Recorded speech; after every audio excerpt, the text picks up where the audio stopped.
আচ্ছা, নোট করার বিষয়, আজকে আমরা ফার্স্ট পেপারে চ্যাপ্টার 3 পড়বো। হ্যাঁ, মৌলের পর্যাবৃত্ত ধর্ম, রাসায়নিক বন্ধন। এই চ্যাপ্টারটার পর্যায় সারণী নিয়ে সবার একটু কম বেশি মাথা ব্যথা থাকে। ভাই, পর্যায় সারণী যদি বুঝি, মানে ফার্স্ট অফ অল পর্যায় সারণী বুঝি না, যদি পর্যায় সারণী বুঝি, পর্যায় সারণীর ভিতরে জিনিসপত্র বুঝি না, কয়টা পড়তে হবে, কিভাবে গ্রুপ আর পর্যায় নির্ণয় করা হয়, আগের কালের নিয়ম অনুযায়ী কিভাবে নির্ণয় করা হয়, তারপর ভাইয়া সংকোচন টঙ্কোচন কত কিছু আছে ভাইয়া, তারপর ল্যান্থানাইট অ্যাক্টিনাইট সিরিজকে 15টাকে একটা গ্রুপের মধ্যে কেন ঢোকানো হয়েছে, কি হয়েছে না হয়েছে, এই সমস্ত কথাবার্তা আজকে আমরা চেষ্টা করব পর্যায় সারণীটা পুরোটা ডিকোড করতে। যে জিনিসটা কি আসলে, এটা ডিকোড, মানে আমরা পুরোটা ডিকোড করব। কি কি নোট করবা সেটা ভাইয়া বলে দেবো, কি কি রিডিং করবা সেটাও ভাইয়া বলে দেবো, কি কি ধরনের কোয়েশ্চেন আসতে পারে সেটা তো রাখছি আজকে ইনশাল্লাহ। সো টেনশনের কোনো কারণ নাই। সবাই তাহলে রেডি ইনশাল্লাহ? বলো তো সবাই রেডি? আচ্ছা, গুড, ভেরি গুড, সবাই তাহলে ready. So first of all আমরা আস্তে আস্তে পড়া শুরু করি। হ্যাঁ, ওকে, দেখো আজকে আমরা এসআরপি ব্লকের বৈশিষ্ট্য পর্যন্ত দেখব। সো টেনশনের কোনো কারণে, এই যে দেখো আধুনিক পর্যায় সারণী আছে। আচ্ছা, আমি যদি তোমাদেরকে এমনি কোশ্চেন করি পর্যায় সারণীর জনককে, তখন অ্যান্সার হবে দিমিত্রি ইভানোভিচ মেন্ডেলিভ। উনি হচ্ছে পর্যায় সারণীর জনক। 1869 সালে উনি পর্যায় সারণী দিয়েছিলেন 63টা মৌলের। হ্যাঁ, এবং মজার ব্যাপার হচ্ছে ওনার সময় পর্যায় 7টা গ্রুপ 8টা ছিল। কিছু কিছু জায়গায় এটা লেখা, কিছু কিছু জায়গায় অন্য সংখ্যা লেখা। সো এগুলো নিয়ে অত বদার করো না, কারণ এক এক সময় এক একভাবে এডিট হয়ে আসছে। তো সো এই জিনিসটা নিয়ে অত প্যারা খাওয়ার কিছু নাই। আধুনিক পর্যায় সারণীর জনক যদি প্রশ্নটা আসে, সেই ক্ষেত্রে অ্যান্সারটা হবে মোজলে। তো উনি হচ্ছে 1913 সালে দিয়েছিলেন, এবং পর্যায়ক্রমে আস্তে আস্তে আস্তে আস্তে পর্যায় সারণীটা অনেক বেশি রিফাইন্ড হয়েছে, এবং এখানে পর্যায় আছে 7টা, গ্রুপ আছে 18টা, এবং আমরা আজকে সবাই মিলেমিশে এই জিনিসটা ধরে ধরে বোঝার চেষ্টা করবো ইনশাল্লাহ। ঠিক আছে, এই জিনিসটা ধরে ধরে বোঝার চেষ্টা করবো ইনশাল্লাহ। হ্যাঁ, সো পর্যায় সারণীটা আমাদের ভালো মতো বুঝতে হইলে কি করতে হবে বলো? পর্যায় সারণীটা হাতে কলমে আঁকা শিখতে হবে। পর্যায় সারণীটা হাতে কলমে আঁকা শিখতে হবে। চলো পর্যায় সারণীটা হাতে কলমে আঁকবো। তোমাদের এখন আঁকার দরকার নাই, তোমাদের এখন আঁকার দরকার নাই। ভাইয়ার কথা মনোযোগ দিয়ে শুনবা, মনোযোগ দিয়ে শুনবা। একটা কাজ করতে পারো ভাইয়া, ইন দ্য মিন টাইম তোমাদের কাছে যদি বই থাকে বা অন্য কিছু থাকে আশেপাশে, পর্যায় সারণীটা খুলে রাখো, আমাকে হেল্প করো। ঠিক আছে, পর্যায় সারণীটা খুলে রাখো। ওকে, আচ্ছা। সো দেখো, ফার্স্ট অফ অল আমি গ্রুপ ওয়াইজ কিছু এলিমেন্টের নাম লিখি। ঠিক আছে, আমরা এভাবে পড়তাম, এই যে হাই, লি, না, কে, রুবি, ছেচে, ফ্রাই করেছে, এরকম ভাবে পড়তাম আর কি। হ্যাঁ, গ্রুপ 1। তারপর গ্রুপ 2 এর কথা যদি ধরো, এভাবে বলতাম বিরিয়ানি, মোগলাই, কাবাব, শরীরে, বাটিতে রাখো। হ্যাঁ, এরকম ভাবে বলতাম। সো মানে অনেকটা মিলে যাইতো আর কি। হ্যাঁ, আচ্ছা, এরপর চতুর্থ পর্যায় থেকে আর কি পুরোটাই মোটামুটি জানা থাকতো। পটাশিয়াম, ক্যালসিয়াম, তারপর ধরো scandium, titanium, vanadium, chromium, manganese, তারপর হচ্ছে আয়রন, তারপর কোবাল্ট, তারপর নিকেল, কপার, জিঙ্ক। হ্যাঁ, আচ্ছা, সোডিয়ামের পর ম্যাগনেসিয়াম। হ্যাঁ, এখন ম্যাগনেসিয়ামের পরে সিরিয়াল ওয়াইজ আমরা যদি একটু দেখি কে আসবে, ম্যাগনেসিয়ামের পর আসবে হচ্ছে অ্যালুমিনিয়াম, তারপর হচ্ছে একটু গ্যাপ দিয়ে লিখি aluminium, silicon, phosphorus, sulphur, chlorine, argon. আচ্ছা, লিথিয়াম, বেরিলিয়াম, বেরিলিয়ামের সাথে আসবে হচ্ছে boron, carbon, nitrogen, oxygen, fluorine, neon, আর হাইড্রোজেনের সাথে আসবে হচ্ছে হিলিয়াম। এই, আচ্ছা, ওকে। তারপর দেখো হিলিয়াম, নিয়ন, আর্গন, তারপর হচ্ছে এই সিরিয়াল অনুযায়ী আসবে হচ্ছে ক্রিপ্টন, তারপর আসবে হচ্ছে জেনন, এরপর আসবে হচ্ছে রেডন, লাস্টে আসবে হচ্ছে অর্গানেশন। আচ্ছা, এগুলো মোটামুটি লিখলাম। এরপর যদি বাকিগুলো লিখি, fluorine, chlorine, bromine, iodine, astatine, বাকিটা লেখার দরকার নাই।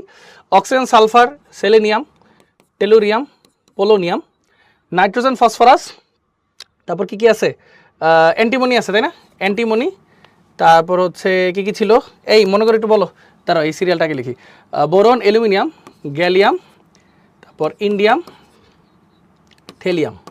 ঠিক আছে, থেলিয়াম। আচ্ছা, কার্বন, সিলিকন, জার্মেনিয়াম, তারপর হচ্ছে লেটসে এরপরটা কি আসে, কার্বন, সিলিকন, জার্মেনিয়াম, তারপর আসে হচ্ছে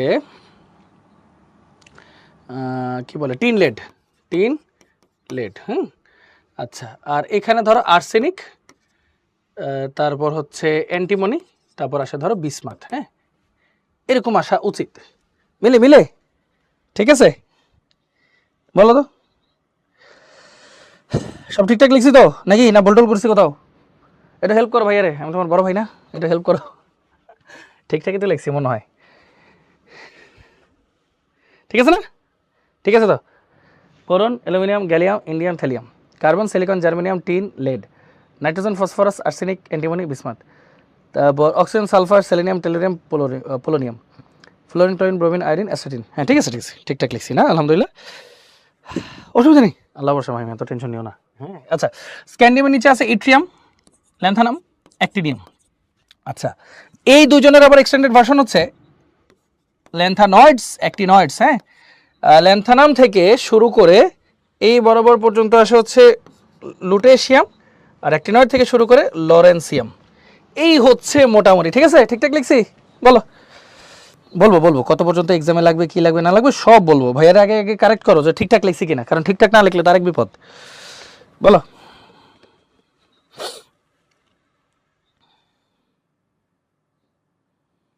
আচ্ছা, আরো কয়েকটা জিনিস একটু লিখি। কপারের সাথে কি আছে? কপার, সিলভার, তারপর গোল্ড, জিঙ্ক, ক্যাডমিয়াম, মার্কিউরি। এই তো বাস, আর পারি না, আর মনে নাই। মলিবডিনাম আছে, আচ্ছা থাক, লেখা দরকার নেই। এগুলো মোটামুটি আমরা সবাই তো ক্লিয়ার নাকি? এগুলো নিয়ে আশা করি আর কার কোনো ঝামেলা নাই।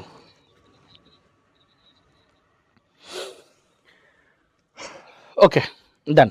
ওকে, সো এটা তোমরা একটা আইডিয়া নিছো তো। এখন হচ্ছে বাকি একটু ছোটখাটো একটা কাজ করবো। তোমরা কিন্তু কিছু লেখো না এখন, হ্যাঁ?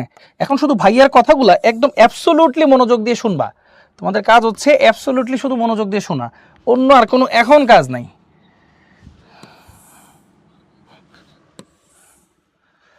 আচ্ছা, অন্য আর এখন কোনো কাজ আপাতত নাই।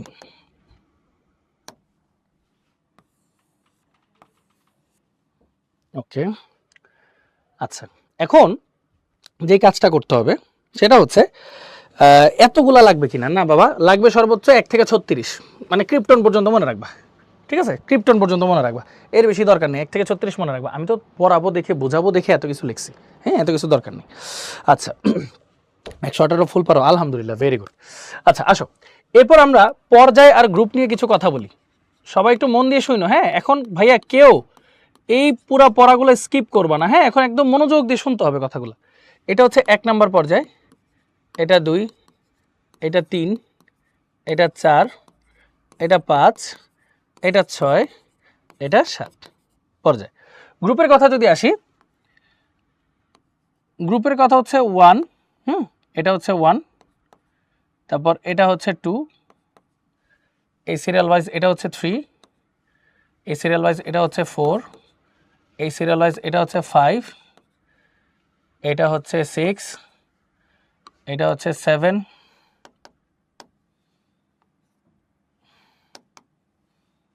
এই সিরিয়াল ওয়াইজ এটা হচ্ছে 7, এটা হচ্ছে 8, এটা হচ্ছে 9, এটা হচ্ছে 10, এটা হচ্ছে 11, 11, 12, এই যে এখান থেকে শুরু সহজগুলা, 13, 14, 15, 16, 17, 18। আচ্ছা, গ্রুপ 1 কে কি গ্রুপ বলে বলো? গ্রুপ 1 কে কি গ্রুপ বলে? গুড, ভেরি গুড নাজির ভাইয়া। না না মাহিয়া, সর্বোচ্চ 1 থেকে 36 পর্যন্ত শিখতে হবে। হ্যাঁ বলো, গ্রুপ 1 কে কি গ্রুপ বলে? ক্ষার ধাতুর গ্রুপ। গ্রুপ 2 কে বলা হচ্ছে মৃৎক্ষার ধাতুর গ্রুপ। গ্রুপ 11 কে বলা হয় হচ্ছে মুদ্রা ধাতুর গ্রুপ। গ্রুপ 15 কে বলা হয় নিকটোজেন গ্রুপ, শ্বাসরোধকারী, নাইট্রোজেনগুলো আছে। 16 কে বলা হয় চ্যালকোজেন, আকরিক প্রস্তুতকারী। 17 কে বলা হয় হ্যালোজেন, লবণ প্রস্তুতকারী। 18 কে বলা হয় নিষ্ক্রিয় বা ইনার্ট বা অভিজাত গ্যাস। হ্যাঁ আচ্ছা, আরেকটা আছে বিরল মৃত্তিকা মৌল, বলতে পারবা? রেয়ার আর্থ এলিমেন্ট, এরা কারা? ল্যান্থানয়েড নাকি অ্যাক্টিনয়েড, কেউ বলতে পারবা? মানে যেই সকল মৌলগুলা যৌগ হিসেবে প্রকৃতিতে অনেক কম পাওয়া যায় তাদেরকে বিরল মৃত্তিকা মৌল বলে। এটা হচ্ছে ল্যান্থানয়েড, এটা হচ্ছে ল্যান্থানয়েড। হ্যাঁ, ল্যান্থানয়েড। যে সকল মৌলগুলা প্রকৃতিতে যৌগ হিসাবে খুবই অল্প পরিমাণে পাওয়া যায় তাদেরকে বিরল মৃত্তিকা মৌল বা রেয়ার আর্থ এলিমেন্ট বলা হয়, সেটা হচ্ছে ল্যান্থানয়েডস। ল্যান্থানয়েড বলতে কি বোঝায়? এটা নাম তো ল্যান্থানাম, এটা নাম অ্যাক্টিনিয়াম। ল্যান্থানাম সহ আরও যে 14টা, মানে টোটাল 15টা যে মৌল আছে তাদের বৈশিষ্ট্যগুলো কাছাকাছি, সিমিলার। সো এই জন্য এদেরকে ল্যান্থানয়েড, ল্যান্থানামের মতো বলা হয়। এই অ্যাক্টিনয়েডগুলোও সেম অ্যাক্টিনিয়ামের মতো, তাই অ্যাক্টিনয়েড বলা হয়। হ্যাঁ আচ্ছা, হ্যাঁ, প্রান্ত একদম এক্সাক্ট বলছো, ভেরি গুড। আচ্ছা আসো আরো কিছু কথাবার্তা বলি। পুরান কালে এদের কিছু নাম্বারিং ছিল, গ্রুপের নাম্বার, সেটা কি কি ছিল এটাও একটু লিখে ফেলি কুইকলি। 1A ছিল, এটা 2A ছিল। এখন কোশ্চেন আসতে পারে ভাই এগুলো কেমন হয়েছে, সব পড়াবো ভাইয়া, টেনশন নিও না। হ্যাঁ, এটা ছিল হচ্ছে 3B, এটা ছিল হচ্ছে 4B, এটা হচ্ছে 5B, এটা হচ্ছে 6B, এটা হচ্ছে 7B, এই তিনটা একসাথে ছিল হচ্ছে 8B। 8B, এটা ছিল 1B, এটা হচ্ছে 2B, এটা হচ্ছে 3A, 4A, 5A, 6A, 7A, এটাকে 8Aও বলে, অনেক জায়গায় 0ও বলে। হ্যাঁ, এগুলা বলে। সো এইখানে দেখো ভাইয়া পুরা যা যা ডিটেইলস আলোচনা করা যায়, অনেক কথাবার্তা কিন্তু ভাইয়া লিখে ফেলছি। হ্যাঁ, পর্যায় সারণীর এই যে নীল কালার যেগুলো লিখছি এগুলোর মাঝখানে কিন্তু মৌল আছে, নীল কালার যেগুলো লিখছি সেগুলোর মাঝখানে কিন্তু মৌল আছে। আচ্ছা, এখন তার আগে তোমাদেরকে একটা ছোট্ট জিনিস বলি, এটা মোটামুটি মাথায় সেট হয়ে গেছে সবাই? একটু একটু বলো তো, যেহেতু তোমাদের সামনেই আঁকতেছি, এটা কি মাথায় মোটামুটি একটু সেট হয়ে গেছে? বলো দেখি, সেট হয়েছে? আচ্ছা, জাস্ট কিচ্ছু না, কিন্তু মুখস্থ টুখস্থ কিচ্ছু না, জাস্ট একটা ইমাজিন করো মাথার মধ্যে যে না ঠিক আছে এরকম একটা পর্যায় সারণী আছে। এখন আমরা নিজেরা বুঝতে শিখবো, পড়তে শিখবো যে জিনিসটা আসলে কি রে বাবা। হ্যাঁ, না না আমি কোনো কিছু এখনো বুঝাইনি, বুঝাবো, রোমান নাম্বার কীভাবে আসছে, কেন আসে, সব বলবো। হ্যাঁ, এগুলো নিয়ে টেনশনের কোনো কারণ নেই। আচ্ছা, এখন কিছু এক্সাম্পলে যাব, আমি সরাসরি কিছু এক্সাম্পলে যাব, এরপর এগুলো নিয়ে কিছু কথাবার্তা বলবো। এক্সাম্পলগুলো কি? ফার্স্টে আসবো হচ্ছে ম্যাজিক নাম্বার কাকে বলে। What is magic number? আচ্ছা, ম্যাজিক নাম্বার বাদ দাও, তোমার আগে শিখতে হবে প্রতিটা পর্যায়ে মৌল কয়টা আছে। প্রতিটা পর্যায়ে মৌল কয়টা আছে খেয়াল করো। প্রথম পর্যায়ে মৌল আছে 2টা, দ্বিতীয় পর্যায়ে আছে 8টা, এরপর 8টা, এরপর 18, আচ্ছা মানে 18টাই মৌল আছে। এখানে 32টা আছে। কিভাবে দেখো, ল্যান্থানয়েডসগুলা মানে ল্যান্থা নামের এই ঘরটা যদি বাদ দাও, টোটাল ঘর আছে 17টা, আর এই ল্যান্থানয়েডের মধ্যেই আছে 15টা, টোটাল যোগ করলে কয়টা হয়? 32টা। এই নিচেরটাও সেম 32টা। এটাকে বলা হয় ম্যাজিক নাম্বার, মানে প্রতিটা পর্যায়ে কয়টা মৌল আছে সেটাকে ম্যাজিক নাম্বার বলে। এখন এটা কাজে কি লাগে, ধরো কোনো একটা গ্রুপের কোনো একটা পারমাণবিক সংখ্যা তুমি জানো, ধরো হাইড্রোজেন তো 1, একের সাথে 2 যোগ করো 3, 3-এর সাথে 8 যোগ করো 11, 11-এর সাথে 8 যোগ করো 19, 19-এর সাথে 18 যোগ করো 37 আসার কথা নাকি? হ্যাঁ, 37-এর সাথে 18 যোগ করো 55 আসার কথা। 8 7 15 5 7 থেকে 1 4 1 5 55, 55-এর সাথে 32 যোগ করো 87 আসে। চলো পরেরটা করি। বেরিলিয়াম কত? হাইড্রোজেন, হিলিয়াম, লিথিয়াম, বেরিলিয়াম 4, 4-এর সাথে 8 যোগ করো 12, 12-এর সাথে 8 যোগ করো 20, 20-এর সাথে 18 যোগ করো 38, 38-এর সাথে 18 যোগ করো 56, 56-এর সাথে 32 যোগ করো 88। কি সুন্দর মিলে গেল। আচ্ছা চলো আগে ওই সাইডে একটু দেখি। হিলিয়াম কত নাম্বার? 2 নাম্বার, তাই না? 2-এর সাথে 8 যোগ করো 10, 10-এর সাথে 8 যোগ করো 18, 18-এর সাথে 18 যোগ করো 36, 36-এর সাথে আবার 18 যোগ করো 54, 54-এর সাথে 32 যোগ করো 32 যোগ করলে 86, 86-এর সাথে আরো 32 যোগ করো 118, 118। দেখো কি সুন্দর করে সবকিছু মিলে গেল। আচ্ছা এটা দেখো, ফ্লোরিন 9, 9-এর সাথে 8 যোগ করো 17, 17-এর সাথে 18 যোগ করো 35, 35-এর সাথে 32 যোগ করো তুমি, সরি 35-এর সাথে আবার 18 যোগ করো 53, 53-এর সাথে 32 যোগ করো, সুন্দর মতো কত আসে ভাই বলো? 32, তাহলে এটা হচ্ছে 5, এটা হচ্ছে 3, 85। এই সো এইভাবে না তুমি সব কিছু সুন্দর করে বের করতে পারবা। মানে মেইন কথা হচ্ছে ম্যাজিক নাম্বার যদি জানা থাকে, একই গ্রুপের যে কোনো একটা মৌলের মানে পারমাণবিক সংখ্যাও যদি তুমি জানো, তুমি সব কিছু জেনে ফেলবা। সবাই তাহলে ম্যাজিক নাম্বারটা ক্লিয়ার হয়েছে ইনশাল্লাহ? বলো তো, এটাকে বলা হয় ম্যাজিক নাম্বার। কি বলা হয়? Magic number. বলো সবাই, ম্যাজিক নাম্বারটা আমরা ক্লিয়ার ইনশাল্লাহ?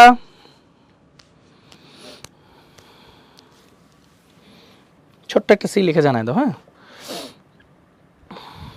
ও আচ্ছা আরেকটা কথা বলতে ভুলে গেছি, সেটা হলো মেন্ডেলিফের পর্যায় সারণীর ভিত্তি কি ছিল বলো তো? পারমাণবিক ভর সংখ্যা। পারমাণবিক ভর সংখ্যা, এজন্যই তো অনেক ধরনের সমস্যা ফেস করা হয়েছিল, এজন্য পরে ওটা বাদ হয়ে পরেরটা আসছে। আর আধুনিক পর্যায় সারণীর ভিত্তি কিভাবে? মৌলের ইলেকট্রন বিন্যাস বা পারমাণবিক সংখ্যা বা প্রোটন সংখ্যা, বা পারমাণবিক সংখ্যা বা প্রোটন সংখ্যা। ঠিক আছে, কোশ্চেনে অপশনে আসলে ইলেকট্রন বিন্যাসটা দিব আমরা। হ্যাঁ আচ্ছা, ইলেকট্রন বিন্যাসটা দিব আমরা, এগুলো তো আমরা জানি, এগুলো বেসিক কথাবার্তা। আচ্ছা যেটা বলতেছিলাম যে লেটসে তোমাদের একটা এক্সাম্পল যদি আমি বলি, হ্যাঁ প্র্যাকটিস হবে, ঠিক আছে বলবো না মাহিম ইনশাল্লাহ, সমস্যা নেই। যেমন এক্সাম্পলে যেটা বললাম, বেরিলিয়াম যদি 4 হয়, 4-এর সাথে 8 যোগ করো 12, 12-এর সাথে 8 যোগ করো 20, 20-এর সাথে 18 38, 38-এর সাথে 18 56, 56-এর সাথে 32 যোগ করো 88, শেষ। এভাবে পারমাণবিক সংখ্যাগুলো সুন্দর করে বের করে ফেলা যায়। হ্যাঁ আচ্ছা, তো এটা তো আমাদের গেল। আচ্ছা এইবার আসি কয়েকটা ছোটোখাটো কথাবার্তা তোমরা হয়তো সবসময় শুনছো, সেটা কি? সেটা হচ্ছে ব্লক মৌল। ব্লক মৌল। ধরো আমি বললাম অরবিটাল তো 4টা আছে sp-df, তাই না? আমি বললাম s block.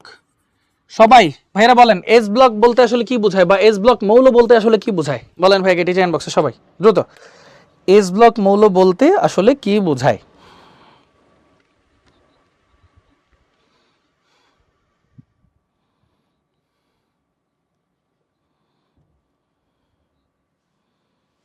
Last electron s অরবিটালে যায়, তাই না বাবা? দেখো ধরো তোমার কাছে আছে সোডিয়াম, সোডিয়াম হচ্ছে 11, একটু মন দিয়ে দেখো, 1s2 2s2 2p6 3s1। ধরো আছে magnesium 12, 1s2 2s2 2p6 3s2। আচ্ছা, ধরো আরেকটা সংজ্ঞা যেটা পড়ো, ধরো পি ব্লক মৌল, হ্যাঁ পি ব্লক মৌল। পি ব্লক মৌল কি? লাস্ট ইলেকট্রন পি অরবিটালে যায়, লাস্ট ইলেকট্রন পি অরবিটালে যায়। যেমন একটা ধরো অ্যালুমিনিয়াম করলা 13 নাম্বার, তাহলে কি লিখবা? 1s2 2s2 2p6 3s1, sorry 3s2 3p1, হ্যাঁ। আর যদি ধরো আছে আর্গন, আর্গন হচ্ছে 18, তাহলে কি লিখবা? 1s2 2s2 2p6 3s2 3p6। এদের কি কি বের করতে হবে ভাইয়া? এদের দুইটা করে ইনফরমেশন বের করতে হবে, গ্রুপটা কি আর পর্যায় কি, পিরিয়ডটা কত, হ্যাঁ গ্রুপ আর পিরিয়ড।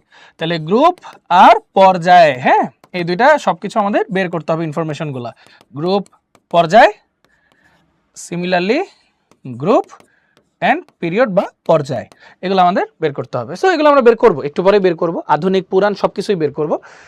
তো এইখানে একটা ছোট্ট বিষয় বলি, এসআরপি ব্লক আমরা দেখলাম, ডিআরএফ ব্লকটা একটু ঘুরে আসি আমরা, হ্যাঁ ডিআরএফ ব্লক। ধরো ডি ব্লকের একটা মৌল নেই, আমি সব তোমাদের দিয়ে বলবো কোনটা লিখতে হবে কোনটা লিখতে হবে না, তোমরা আগে জাস্ট ঠান্ডা মাথায় ভাইয়ার কথাগুলো মন দিয়ে শুনতে হবে। ধরো তোমার কাছে আছে আয়রন, আয়রন, আয়রন হচ্ছে 26, কি লিখবো? 1s2 2s2 2p6 3s2 3p6। আচ্ছা এত বড় তো লেখার দরকার নেই, নিষ্ক্রিয় কাছাকাছি নিষ্ক্রিয় গ্যাস হচ্ছে আর্গন, আর্গন পর্যন্ত লিখলে 18 চলে যায়, 18 শেষ। তারপর 4s2 দিলাম 3d6 দিলাম, শেষ 26। ক্রোমিয়াম হলো 24 নাম্বার, হ্যাঁ যদি আর্গন দেই, আর্গন যদি দেই সেই ক্ষেত্রে কত চলে গেল? 18 চলে গেল। তাহলে 4s এ যায় একটা, 3d তে যায় 5টা। আচ্ছা ইলেকট্রন বিন্যাসের যে সাধারণ নিয়ম এটা কি ফলো করতেছে টেকনিক্যালি? ইলেকট্রন বিন্যাসের যে সাধারণ নিয়ম সেটা কি এটা ফলো করতেছে? টেকনিক্যালি কিন্তু করতেছে না, মানে ডি ব্লকে মানে ঘাপলা আছে, ঝামেলা আছে, গ্যাঞ্জাম আছে, তাই না? আচ্ছা আসো এ ব্লকের কথায় আসি একটু। একটা ধরো করাইলাম প্রাসিওডিমিয়াম 59, একটা ধরো করাইলাম হচ্ছে ইউরেনিয়াম 92। তো 59 এর কাছাকাছি নিষ্ক্রিয় গ্যাস কোনটা? হিলিয়াম, নিয়ন, আর্গন, ক্রিপ্টন, জেনন। আচ্ছা জেনন, জেনন হচ্ছে মোটামুটি 54 মনে হয়, তাই না? তাহলে 4 5 6 SDF, হ্যাঁ 302। এগুলো আমার মনে আছে, এগুলো তোমাদের মনে থাকতে হবে, নট নেসেসারি, ঠিক আছে? জাস্ট ভাই এক্সাম্পলের জন্য দেখাচ্ছি। ইউরেনিয়ামেরটা হচ্ছে রেডন, রেডন হচ্ছে 86 86 5 6 7 SDF 312, হ্যাঁ তাহলে 5 1 6 6 6, হ্যাঁ ঠিক আছে 3 2 5, হ্যাঁ ঠিক আছে ডান। সো এইগুলোরও আমরা গ্রুপ পর্যায়ে বের করব। আচ্ছা এখানেও কিন্তু সাধারণ নিয়মে একটু গ্যাঞ্জাম আছে, একটু ঘাপলা আছে, এখানেও কিন্তু সেম জিনিস ঘাপলা আছে। আচ্ছা সো গ্রুপ পর্যায়, গ্রুপ পর্যায়, এগুলার শুধু গ্রুপ বের করব, পর্যায়টা কমন, কারণ এগুলার সব সরি এগুলার শুধু পর্যায় বের করব, গ্রুপটা কমন। গ্রুপ সবগুলো হচ্ছে 3 আর 3b, কিভাবে সেটা একটু পরে বলতেছি। আর সাধারণ ইলেকট্রন বিন্যাসের ব্যাপার আছে। আচ্ছা যাই হোক, যেটা বলতেছিলাম ভাইয়া, তাহলে তোমরা কি খেয়াল করছো ইলেকট্রন বিন্যাসের যে নীতিটা, নীতিগুলা পুরোপুরি ফলো করে কে? এসআরপি ব্লক, ডিআরএফ ব্লকে ঝামেলা আছে। আবারও জিজ্ঞেস করতেছি, ইলেকট্রন বিন্যাসের নীতি অনুযায়ী ইলেকট্রন ফিল আপ করে কে? কোন কোন ব্লক বলো দ্রুত। ইলেকট্রন বিন্যাসের মানে বিন্যাসের নীতি অনুযায়ী কোন কোন ব্লক মানে ইলেকট্রন ফিল আপ করে বলো।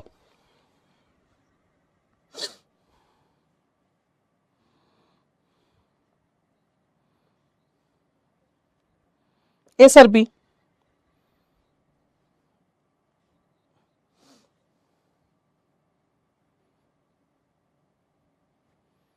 SRP, very good. এজন্যই এসআরপি কে রিপ্রেজেন্টেটিভ এলিমেন্ট বা প্রতিনিধিত্বকারী মৌল বলা হয়। এজন্য এদেরকে রিপ্রেজেন্টেটিভ এলিমেন্ট বা নরমাল এলিমেন্ট বা প্রতিনিধিত্বকারী মৌল বলা হয়, প্রতিনিধিত্বকারী মৌল বলা হয়, কারণ তারা সাধারণ মৌলের প্রতিনিধিত্ব করে, ঠিক আছে? এজন্য এদের সাবগ্রুপ হচ্ছে এ, এজন্য এদের সাবগ্রুপ হচ্ছে এ, আর এরা যেহেতু রিপ্রেজেন্টেটিভ এলিমেন্ট না, এদের সাবগ্রুপ হচ্ছে বি। এদের সাবগ্রুপ হচ্ছে বি। তাহলে এ আর বি এর পার্থক্যটা বুঝতে পারছো? এ আর বি দুইটা দুই গ্রুপ, এ বি, এ হচ্ছে সব মানে, বি মানে না। এইটুকু আগে বুঝছো কিনা কুইকলি জাস্ট, তারপর হচ্ছে আমরা আস্তে আস্তে আরো অনেক কথাবার্তায় ঢুকবো ইনশাল্লাহ।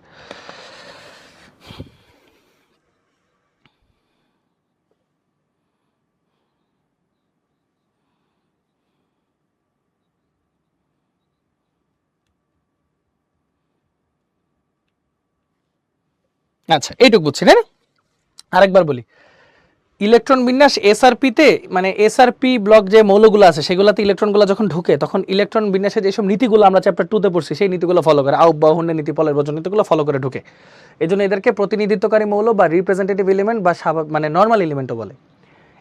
আর এরা তো একটু ঝামেলা করতেছে, যে এখানে একটু ঝামেলা আছে, এখানে একটু ঝামেলা আছে। এদের ইলেকট্রন ঢোকার ক্ষেত্রে সবসময় নিয়ম নীতির তোয়াক্কা করে না। সো এই জন্য এদেরকে আমরা প্রতিনিধিত্বকারী বা রিপ্রেজেন্টেটিভ এলিমেন্ট বলতে পারি না। এদের গ্রুপকে এ ফেলানো হয়েছে আর এদের গ্রুপকে বি ফেলানো হয়েছে। যারা ফলো করে তারা এ টিম, যারা ফলো করে না তারা বি টিম। ঠিক আছে, যারা ফলো করে না তারা হচ্ছে বি টিম। শেষ, ছোট্টখাট্ট কথাবার্তা। এইটাই হচ্ছে ঘটনা। আসো, এ টিম বি টিম শিখাই দিছি, এ টিম বি টিম শিখাই দিছি। এইবার তোমাদেরকে সুন্দর জিনিস শিখাবো। আসো, এই দেখো এস ব্লক, সর্বশেষ ইলেকট্রন এস অরবিটালে প্রবেশ করে। এস ব্লক সর্বশেষ ইলেকট্রন কোন অরবিটালে প্রবেশ করে? এস অরবিটালে প্রবেশ করে। তাহলে এস ব্লকের মৌল সংখ্যা কয়টা? 14টা। কিভাবে? 7টা, 6টা, 13টা, আর ওই যে একটা 14টা। শেষ। আসি পি ব্লকের ক্ষেত্রে। পি ব্লকের ক্ষেত্রে মৌল কয়টা? আসো গুনি। এই দেখো পি ব্লক, এটা হচ্ছে পি ব্লকের ক্ষেত্রে মৌল কয়টা দেখো। যদি আমরা সিকোয়েন্স, ওহো একটু ভুল করছি, পি ব্লকের ক্ষেত্রে হ্যাঁ মৌল কয়টা আমরা যদি একটু গুনি, দেখো 1 2 3 4 5 6, 6টা রো, 6টা কলাম, 1 2 3 4 5 6, 6টা রো, তাহলে 6 × 6 36টা। তাহলে বুঝতেছো এস আর পি ব্লকে যারা আছে তারা তো প্রতিনিধিত্বকারী মৌল, এজন্য এদের হচ্ছে এ গ্রুপে ফেলানো হয়েছে। দেখো 1A 2A, তারপর 3 4 5 6 7 8 বা 0, সুন্দর হয়ে গেল। আর যাদেরকে ফেলতে পারেনি তাদের বি গ্রুপে ফেলাইছে। তাহলে এই যে 1 2 এর পরে যে 3 4 5 6 7, কিন্তু এই তিনটাকে আবার একসাথে, দাঁড়াও এটা একটু আগে দেখাইনি, এই যে এটাকে বলতেছি আমরা ডি। ঠিক আছে, এই যে এইটুকু আমরা বলতেছি হচ্ছে ডি ব্লক। এখন কথা হচ্ছে ডি ব্লকে কয়টা আছে, চলো একটু দেখি ডি ব্লকে কয়টা আছে। খেয়াল করো এখানে কলাম কয়টা, 1 2 3 4 5 6 7 8 9 10, 10টা। রো কয়টা, 1 2 3 4, 4টা, তাহলে 4 10 40টা হয়। কিন্তু আমরা এই দুইটা ঘর বাদ দিচ্ছি, দুইটা ঘর বাদ দিলে হয় 38টা। এখন ল্যান্থানাইট সিরিজের ল্যান্থানাম, অ্যাক্টিনিয়াম আর থোরিয়াম, এই তিনজন আবার ডি ব্লকের মধ্যে পড়ে। তাহলে টোটাল কয়টা হইলো ভাইয়া? 41টা। ডি ব্লকে কয়টা হইলো? 41টা। গুড। এবার বাকি থাকলো হচ্ছে এফ ব্লক। খেয়াল করো এই যে এফ ব্লকে হচ্ছে এই যে মাঝখানের যেগুলো আছে সেগুলো হচ্ছে এফ ব্লকে পড়ে, এফ ব্লকে পড়ে। তার মানে এফ ব্লকে কয়টা আছে? এফ ব্লকে কয়টা আছে দেখো, থাকার কথা কয়টা? 30টা, 30টা থেকে 3টা, মানে 15 15 30টা থাকার কথা, 3টা বাদ, কয়টা আছে? 27টা। এফ ব্লকে কয়টা আছে? 27টা। শেষ। এখন খেয়াল করো এস আর পি তো এ, ডি আর এফ হচ্ছে বি। তাহলে দেখো যে 3 4 5 6 7, আচ্ছা এই তিনটাকে একসাথে বলা হয়, এই যে এই তিনটার মধ্যে চৌম্বক ধর্ম সবচেয়ে বেশি, এটাকে বলা হয় ফেরোম্যাগনেটিক। কি বলা হয়? ফেরোম্যাগনেটিক। ফেরোম্যাগনেটিক মানে যার চৌম্বক ধর্ম হচ্ছে সবচেয়ে বেশি। এই তিনটা যদি কখনো প্রশ্ন আসে ফেরোম্যাগনেটিক মৌল কয়টি, মানে ফেরোম্যাগনেটিক মৌল নিচের কোনটি, আয়রন থাকলে আয়রন দিবা, কোবাল্ট থাকলে কোবাল্ট দিবা, নিকেল থাকলে নিকেল দিবা। এই জন্য এই তিনটাকে আগের কালে এক গ্রুপেই ঢুকানো হয়েছে, এরপর একটা 1B 2B। তাহলে কথাটা ভাইয়ার মনোযোগ দিয়ে শুনো, এস আর পি গুলো হচ্ছে এ, বাকিগুলা হচ্ছে বি। আর এফ ব্লক যেটা, এফ ব্লকটা কোথায় আছে দেখো তো, গ্রুপ নাম্বার 3-এ না? এফ ব্লক কোথায় আছে? গ্রুপ নাম্বার 3-এ। 3-এর বি বলো বা 3 বলো, দুইটাই হচ্ছে কথা। সুন্দর। দেখো সমস্ত কোশ্চেনের অ্যান্সার কিন্তু এখানে চলে আসছে, সমস্ত কোশ্চেনের অ্যান্সার। আচ্ছা আরও কিছু মজার জিনিস দেখাই তোমাদেরকে, হ্যাঁ আরও কিছু মজার জিনিস দেখাই। তাহলে S block, P block, D block, F block সবই দেখাইলাম। এবার সাধারণ ইলেকট্রন বিন্যাসটা একটু বলে দিই। দেখো এইটার ক্ষেত্রে সাধারণ ইলেকট্রন বিন্যাসের কথা যদি আমরা আসি, হ্যাঁ আচ্ছা সাধারণ ইলেকট্রন বিন্যাস একটু পরে আসে, আগে একটা জিনিস দেখাই না, একটা সিঁড়ি দেখাই তোমাদেরকে, একটা সিঁড়ি। সিঁড়িটা দেখো, সিঁড়িটা মজার। বোরন সিলিকনের পর এই যে এরকম, boron, silicon, germanium, arsenic, antimony, tellurium, এগুলোকে বলা হয় হচ্ছে অপধাতু। এই যে গোল্লা যে দিলাম এগুলাকে বলা হয় অপধাতু। এবার একটু লিখে দেই, ধাতু ভাইয়া আছে 94টা, অপধাতু যেগুলো ধাতু অধাতু উভয়ের মতোই কাজ করতে পারে তারা আছে 6টা হাজারি স্যারের বই অনুযায়ী, আর অধাতু আছে হচ্ছে 18টা। টোটাল 118টা মৌল কিন্তু চলে আসতেছে। তাহলে কি কি অপধাতু, এই যেগুলো সবগুলো হচ্ছে অপধাতু বা মেটালয়েড, ইংলিশে বলে মেটালয়েড। এই যে এই সিঁড়ির এই পাশের গুলো ধাতু, এই পাশের গুলো অধাতু, এই সিঁড়ির এই পাশের গুলো ধাতু, এই পাশের গুলো অধাতু। তাহলে বলো কোন ব্লকের মধ্যে ধাতু অপধাতু অধাতু তিনটাই আছে? কোন ব্লকের মধ্যে ধাতু অধাতু অপধাতু তিনটাই আছে বলো দেখি দ্রুত।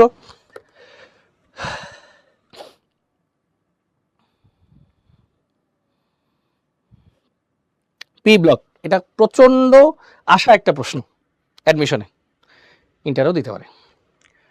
পি ব্লকের মধ্যে এই যে ধাতু আছে, অধাতু আছে, অপধাতু আছে, boron, silicon, germanium, arsenic, antimony, tellurium.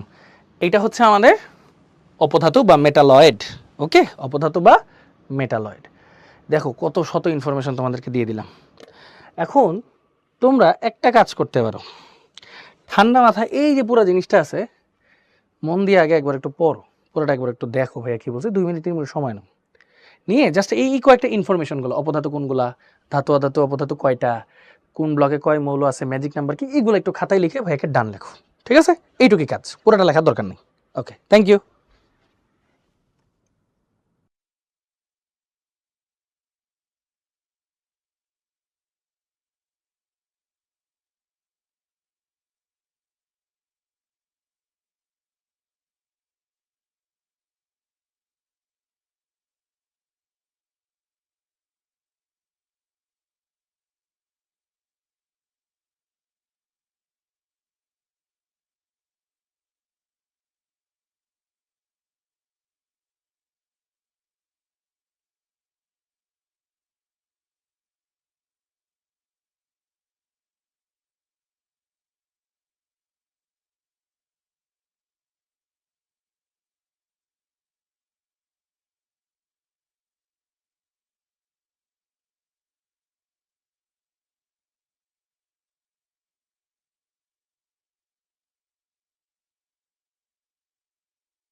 ওকে, সো হোপফুলি আমরা সবাই কিন্তু এই জিনিসগুলো দেখে ফেলছি, লিখে ফেলছি। হ্যাঁ, আমরা ব্লকগুলো দেখে ফেললাম, ব্লক মৌলগুলো দেখে ফেললাম, সব কিছু দেখে ফেললাম। এখানে আরও দুই একটা জিনিস পড়া আমাদের বাকি আছে এই জায়গাতে।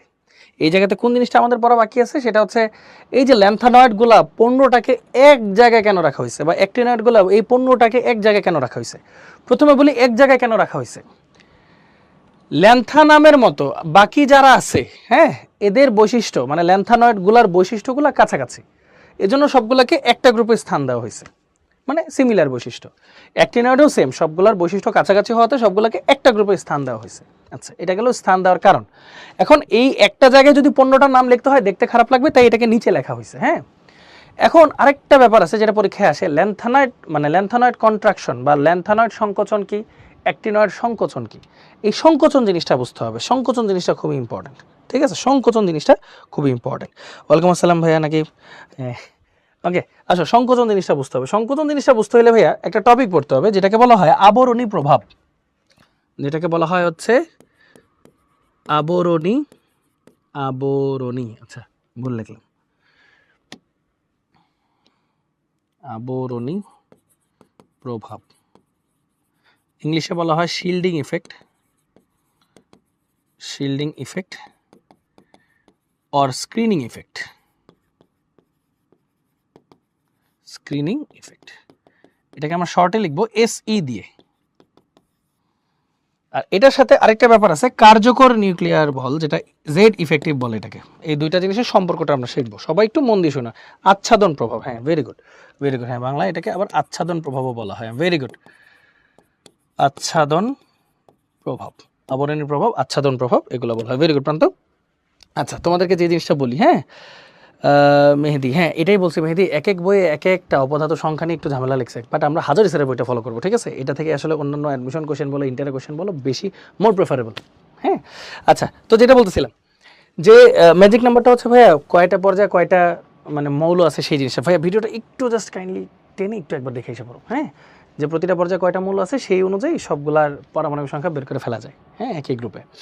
আচ্ছা, যেটা বলতেছিলাম, মনে করো আমি তোমার সাথে সরাসরি দাঁড়ায় কথা বলতেছি, মনে করো এটা আমি এটা তুমি, আমরা দুজন সরাসরি কথা বলতেছি, তাহলে আমি আমার কথা তুমি স্পষ্ট শুনতে পারবো, তোমার কথা আমি স্পষ্ট শুনতে পারবো।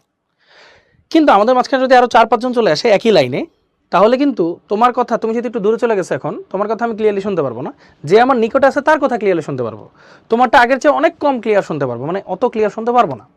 সো এতে করে কি হলো বলো তো, তোমার আমার মাঝখানে, কথার মাঝখানে যে যারা দাঁড়াইলো তারা একটা আবরণ বা আচ্ছাদন তৈরি করছে না, আচ্ছাদন তৈরি করছে, এটাকে আবরণী প্রভাব বা আচ্ছাদনী প্রভাব মানে আচ্ছাদন প্রভাব বলা হয়। ব্যাপারটা হচ্ছে অনেকটা এরকম যে একটা নিউক্লিয়াস আছে, এই যে একটা ইলেকট্রন আছে সামনে, তাহলে নিউক্লিয়াসটা ইলেকট্রনকে নিজের দিকে টানতেছে, ভালো কথা।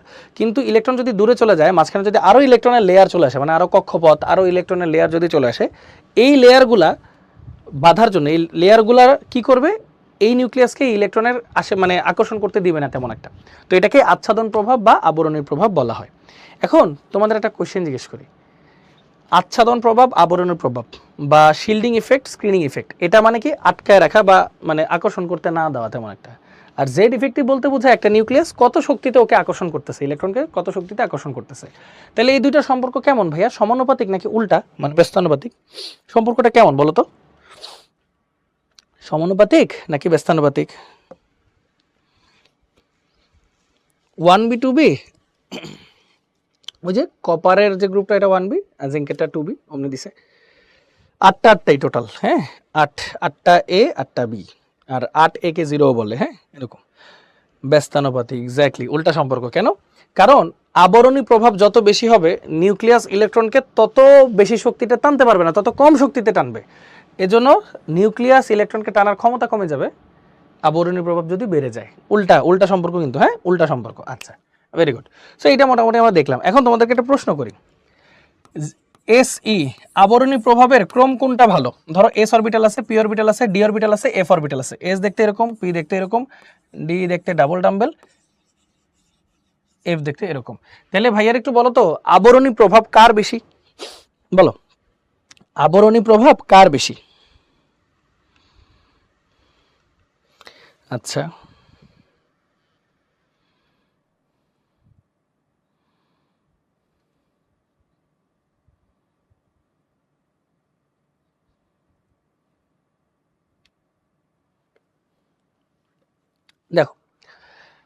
যেটা তোমরা যেটা যেমনি ইচ্ছে বুঝছো কোনো সমস্যা নেই ভাই, একটু মনোযোগ দিয়ে শোনো ভাইয়ের কথাগুলো।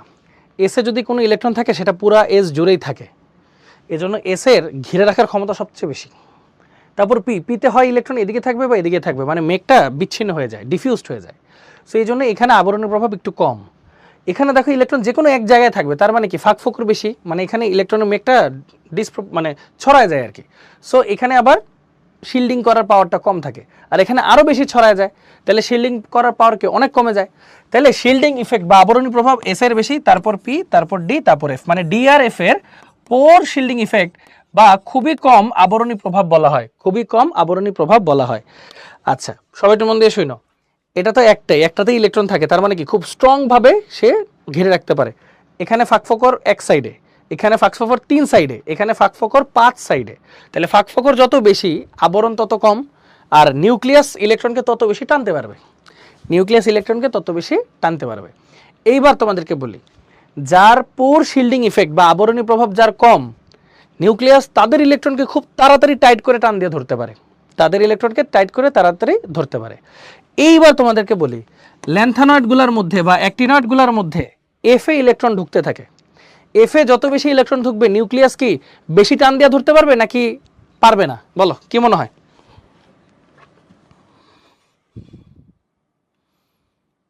বলো বলো বলো।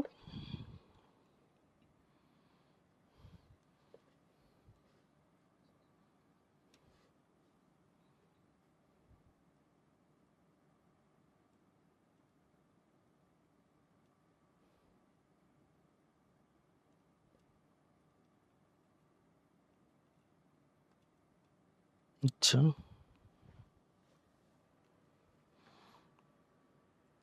আচ্ছা গুড, মনোযোগ দিয়ে শুনো। নিউক্লিয়াস, নিউক্লিয়াসের চারপাশে যদি এস অরবিটাল থাকে, এস অরবিটাল ভালো মতো ঘিরে রাখে, তাহলে ইলেকট্রনকে টান দিতে পারে না। কিন্তু এফ এর তো ফাঁক ফোকর বেশি, ঘিরে রাখার ক্ষমতা খারাপ, এজন্য নিউক্লিয়াস এফ এর ইলেকট্রনকে টান দিয়ে ধরে রাখবে। নিউক্লিয়াস যদি ইলেকট্রনকে টান দিয়ে ধরে আকার কি হয়ে যাবে? ছোট। নিউক্লিয়াস যদি ইলেকট্রনকে টান দিয়ে ধরে আকার কি হয়ে যাবে ভাইয়া? ছোট হবে, আকার কি হয়ে যাবে? ছোট। এই জন্য ল্যান্থনয়েডগুলোর মধ্যে কি হয়, বাম থেকে ডানে যখন যাইতে থাকো তুমি, হ্যাঁ, এফ এ ইলেকট্রন বাড়তে থাকে, নিউক্লিয়াস টান দিয়ে ধরতে থাকে আর আকার হইতে থাকে ছোট। এই জন্য এটাকে বলা হয় ল্যান্থানয়েড সংকোচন। অ্যাক্টিনয়েডের ক্ষেত্রেও সিমিলার জিনিসই হয়, আস্তে আস্তে এফ এ ইলেকট্রন বাড়তে থাকে, নিউক্লিয়াস টান দিয়ে ধরতে থাকে আর আকার হয়ে যায় ছোট।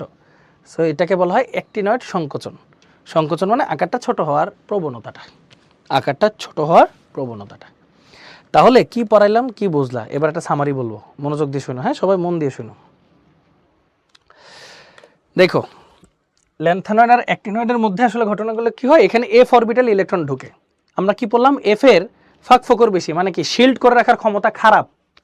এজন্য নিউক্লিয়াস এফ এর ইলেকট্রনকে টান দিয়ে ধরতে পারে, টান দিয়ে ধরলে কি হবে, আকারটা ছোট হয়ে যাবে। এজন্য ওদের আকারটা আস্তে আস্তে ছোট হইতে থাকে। আকার ছোট হওয়ার যে ঘটনাগুলো, এটাকে বলা হয় ল্যান্থানয়েড সংকোচন। অ্যাক্টিনাইডের ক্ষেত্রেও সেম জিনিসটাই হয়। তাহলে ল্যান্থানয়েড সংকোচন আর অ্যাক্টিনাইড সংকোচন, এই দুইটা জিনিস আমরা বুঝতে পারছি ভাইয়া? বলো। ওইটা পড়ানোর জন্য আর কি এক্সট্রা কিছু টপিক পড়াইলাম।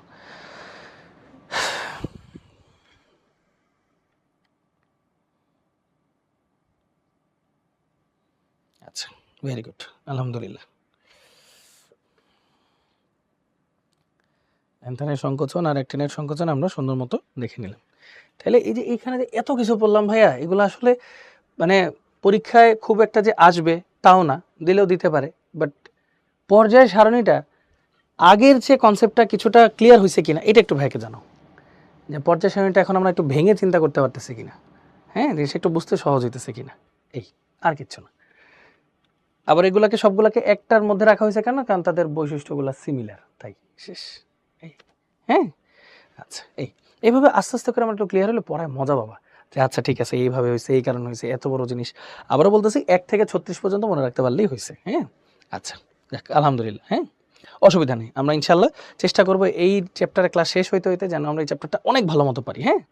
আচ্ছা এখন আমরা আরেকটা বিষয়ে চলে যাব, সাধারণ ইলেকট্রন বিন্যাসের দিকে চলে যাব, এই যে অবস্থান নির্ণয় করা শিখবো। আচ্ছা এবার সংজ্ঞা কি দিবা?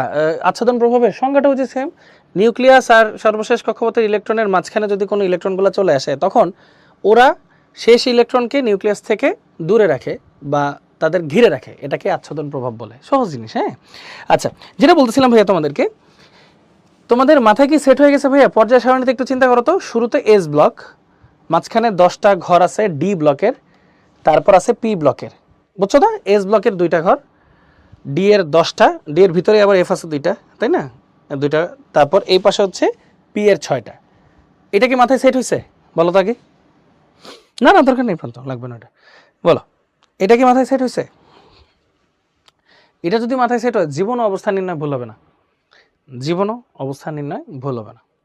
আসো চিন্তা করো, পর্যায় সারণীর শুরুতেই আছে এস, তাহলে আমরা এস এর গ্রুপ বের করার সময় কি করব? শুধু এস এর ইলেকট্রন নিব। এস এর ইলেকট্রন কয়টা আছে? একটা, তাহলে গ্রুপ 1 কে আমরা বলি 1A। 2টা ইলেকট্রন আছে, তাহলে 2টা, এটাকে বলবো 2A। আর পি দিয়ে পিরিয়ড বা পর্যায়, পর্যায় হচ্ছে সবচেয়ে বড় এন এর নাম্বার 3, শেষ। পি একটা একটু চিন্তা করো, এস এর ইলেকট্রন পার হয়ে ডি এর 10টা ঘর, তারপর পিতে যেতে হয়। এস ডি এর 10টা ঘর, তারপর পিতে যেতে হয়। খেয়াল করো, এস এর ইলেকট্রন 2টা, ডি এর জন্য 10টা ঘর, তারপর পিতে যাইতে হয়। তাহলে টোটাল কয়টা হলো ভাইয়া? 13। 13 মানে হচ্ছে 3A, কারণ এগুলো সব এ ক্যাটাগরির মধ্যে পড়ছিলাম আমরা।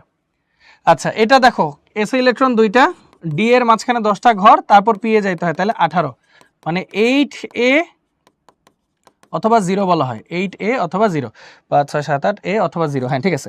পর্যায় কি? সর্বশেষ এন, তাহলে 3 শেষ। এই যে পি এর গ্রুপ বের করার সময় মাঝখানে যে 10 যোগ করা লাগে, ছোটবেলায় আমি এটা বুঝতাম না, তোমরা তো বুঝছো এই 10 কেন? ওই যে এস এর পরে ডি এর 10টা ঘর পার হয়ে পিতে যেতে হয়, এই কারণে। ক্লিয়ার? বুঝতে পারছি?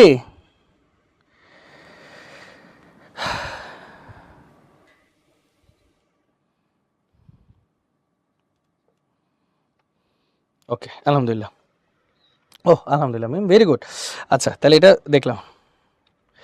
নোহা ডি এর মাঝখানে যাবে কেন? ও না না বাবা, এই যে দেখো নোহা, কথা শুনতে হবে, এই যে কথা শোনো, এস এস এর পরে ডি, তারপরেই না পি।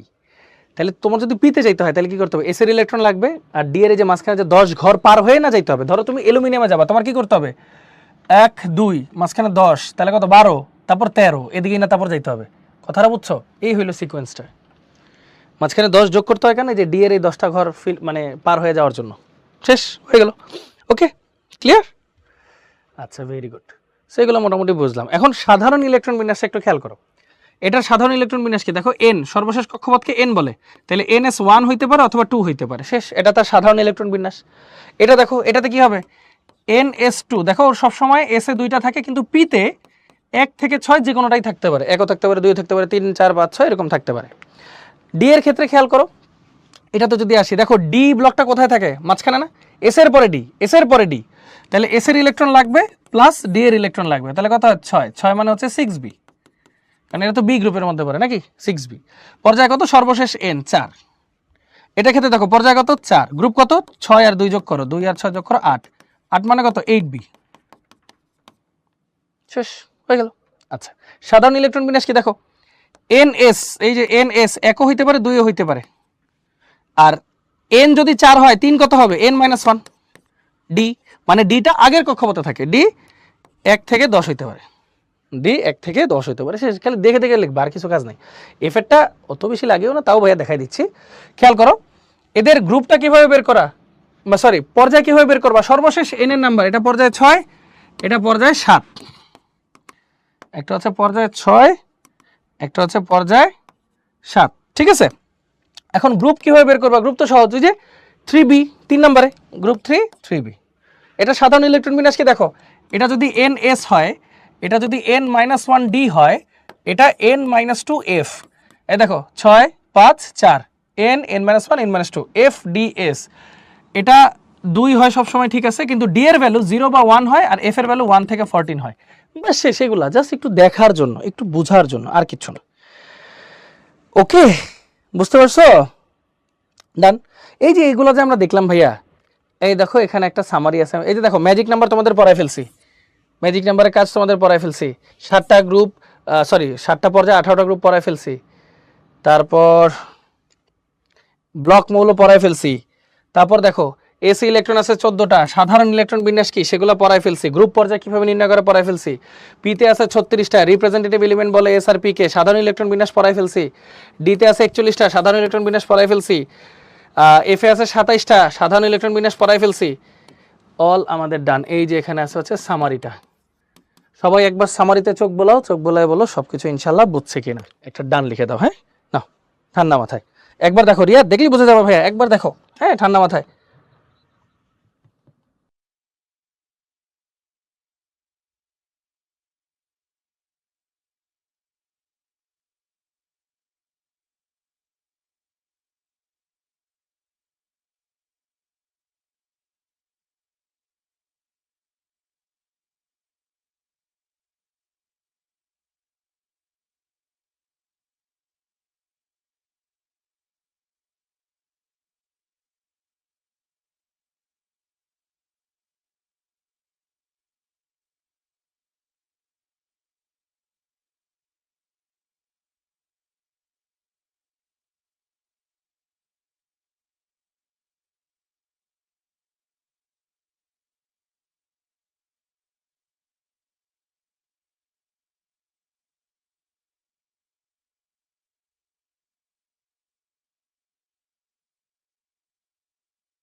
ওকে, সো এই তো মোটামুটি এটা তাহলে তোমরা সবাই লিখে নিলা, তাই না? আচ্ছা, আরেকটা জিনিস একটু মনে রাখো, হাজার স্যারের বইতে কিন্তু এ ব্লকের সাধারণ ইলেকট্রন বিন্যাসের ক্ষেত্রে লেখা D012, হ্যাঁ D012 লেখা আছে। সো তোমরা 012 ফলো করতে পারো, হ্যাঁ এই কী বলে D012ও ফলো করতে পারো, কোনো সমস্যা নাই। ওকে, যেহেতু হাজার স্যারের বইতে লেখা আছে, জাস্ট টু বি সেফ, হ্যাঁ দেখার জন্য, ঠিক আছে 012 এরকম ফলো করতে পারো। আচ্ছা, সো এগুলো মোটামুটি আমরা দেখাই নিলাম। আচ্ছা, ডি ব্লকেটটা আমরা কিভাবে বের করছি, আচ্ছা এটা আরেকবার দেখাই। ডিটা কোনটা ভাইয়া একটু খেয়াল করো, এস এর ইলেকট্রন, এস এর পরেই তো ডি, তাহলে আগে এস এর ইলেকট্রন প্লাস ডি এর ইলেকট্রন, খেয়াল করো এই যে এস এর ইলেকট্রন প্লাস ডি এর ইলেকট্রন, এই যে হয়ে গেল 6, এস এর ইলেকট্রন প্লাস ডি এর ইলেকট্রন, এই যে হয়ে গেল 8। বুঝছো রিয়াদ? শেষ।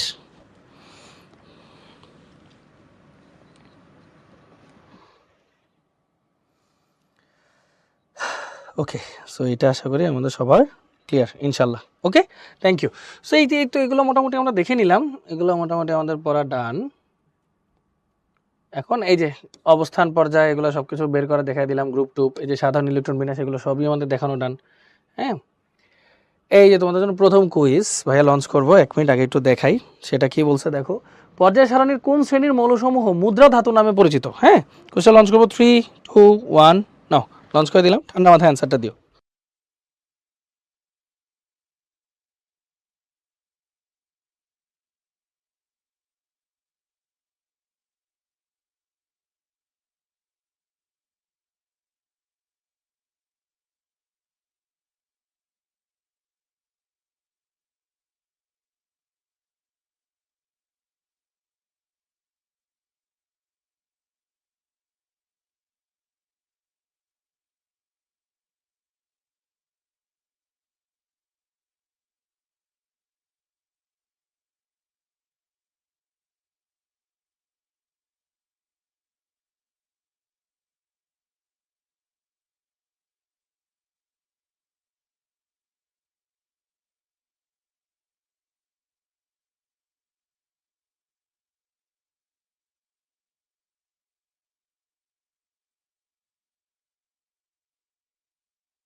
ওকে, পোলটা তাহলে ক্লোজ করে দিচ্ছি।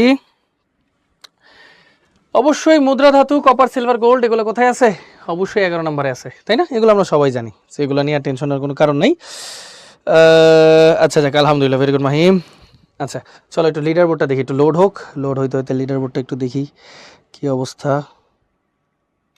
ওকে, সানজিদা, প্রান্ত, হালিমা, নুহা, সাজিদ, মাহিম, সুভা, জেবা, মঈন, ইশতিয়াক, ভেরি গুড ভাইয়া, থ্যাংক ইউ।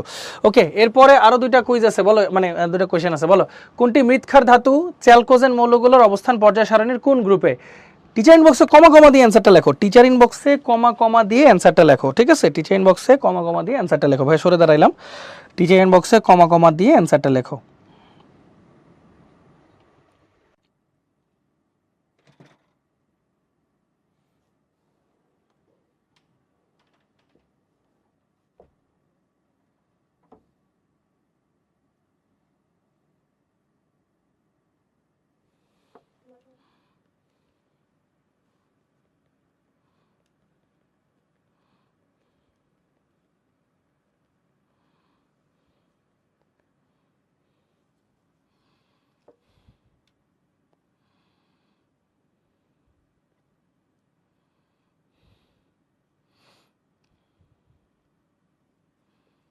ওকে দেখো, মৃৎক্ষার ধাতু হচ্ছে গ্রুপ 2 ভাইয়া, গ্রুপ 2 এর মধ্যে ক্যালসিয়াম আছে, চ্যালকোজেন হচ্ছে 16 নাম্বার আকরিক প্রস্তুতকারী, তাই না? সো অ্যান্সার হবে ডি কমা বি, অ্যান্সার হবে কি ভাইয়া? ডি কমা বি।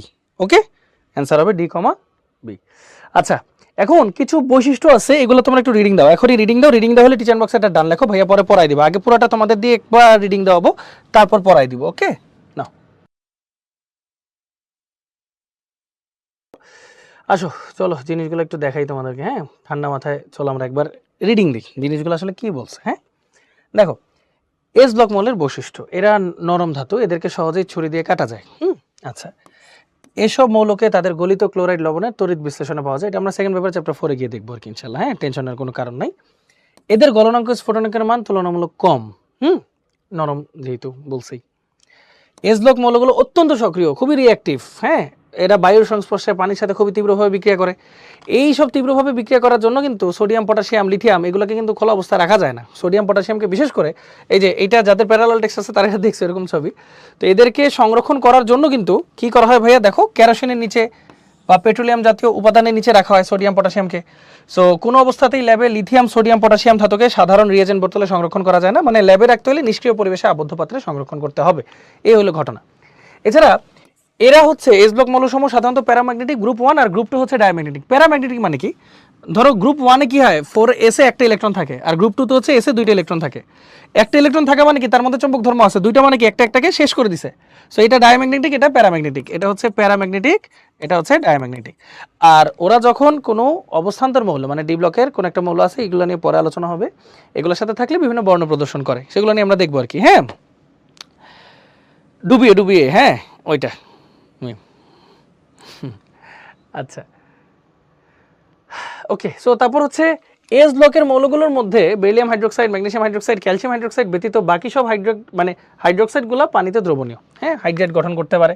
এস ব্লক মৌলগুলো সাধারণত আয়নিক যৌগ গঠন করলেও লিথিয়াম, বেরিলিয়ামের সাইজ ছোট, সমযোজী বৈশিষ্ট্য বেশি, এজন্য তারা সমযোজী গঠন করে। এরা উচ্চ তড়িৎ ধনাত্মক মৌল হয়, অত্যন্ত সক্রিয়, সহজে বিক্রিয়া টিক্রিয়া করতে পারে, এগুলো নিয়ে আমরা পড়াশোনা করছি। এছাড়া এরা যেহেতু সর্বশেষ কক্ষপথে একটা ইলেকট্রন থাকে বা দুইটা ইলেকট্রন থাকে, তারা একযোজী বা দ্বিযোজী হয়ে থাকে।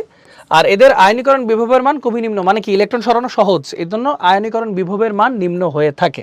এগুলো জাস্ট ডিরেক্ট নর্মাল কথাবার্তাগুলো কিন্তু। হ্যাঁ, আচ্ছা, তারপর দেখো, এসব মৌলগুলো পারমাণবিক ব্যাসার্ধ অনেক বড় হয়, কারণ কি যে বাম থেকে ডানে গেলে আকার ছোট হয়, তো এগুলো তো একদম বামে থাকে, তার মানে এদের আকার অনেক বড় হয়। এই এদের হাইড্রোক্সাইডগুলো তীব্র ক্ষারক হয়, খাদ্যাত্মক গ্রুপ, মৃৎখাদ্যাত্মক গ্রুপ, এটা তো বুঝতেছই। এইটা ভাই ওই যে ওই ক্লাসে দেখাইছিলাম, ইয়ে করছো মাহিম, শিক্ষা পরীক্ষার ওই ক্লাসে দেখাইছিলাম। এদের আকার অত্যন্ত ছোট, এই যে এখানে লেখা আছে বেরিলিয়াম, ম্যাগনেসিয়ামের আকার অত্যন্ত ছোট এবং এদের আয়নীকরণ বিভবের মান অনেক বেশি, এজন্য এরা শিক্ষা পরীক্ষা বর্ণ দেখায় না। হ্যাঁ, আচ্ছা, সেগুলো আমরা পড়ছি অলরেডি, আগে এগুলা পড়ছি। সো এই তো মোটামুটি বলতে গেলে যে এক্সট্রিমলি সরি, হ্যাঁ মোটামুটি বলতে গেলে যে মোটামুটি এস ব্লকের এরকম কিছু বৈশিষ্ট্যগুলো কাজ করে। সো এস ব্লকের বৈশিষ্ট্যগুলো কিন্তু ইজিয়ার, এস ব্লক শুরুতে যেহেতু আছে, এই বৈশিষ্ট্যগুলো তুলনামূলক ইজিয়ার, এই আর কিচ্ছু না। এখন আরেকটা কুইজ দিব, কুইজে তাহলে একটু অ্যান্সার করতে হবে। হ্যাঁ, না কোনো সমস্যা নেই ভাই, এই যে এখন কিন্তু বলে ফেলছি, হ্যাঁ আশা করি বুঝছো। দেখো কুইজে কি বলছে, এস ব্লক মৌলের সংখ্যা কয়টি, এটা সবার পারা উচিত। ঠিক আছে, আমি এখন লঞ্চ করবো, সবাই রেডি? 1 2 3, এই নাও লঞ্চ করে দিলাম, সবাই অ্যান্সার করে দিও। সর্বোচ্চ 1 মিনিট রাখবো।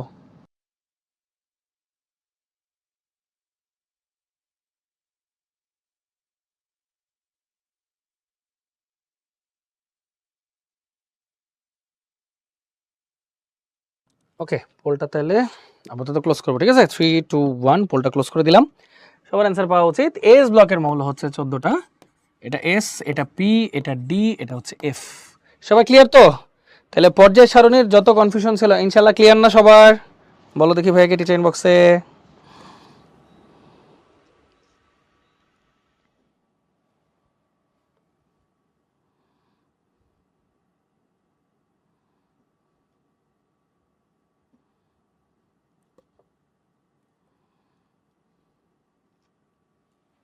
ওকে, একটু লিডার বোর্ডটা দেখাই। হ্যাঁ, লিডার বোর্ডে কে কে আছে?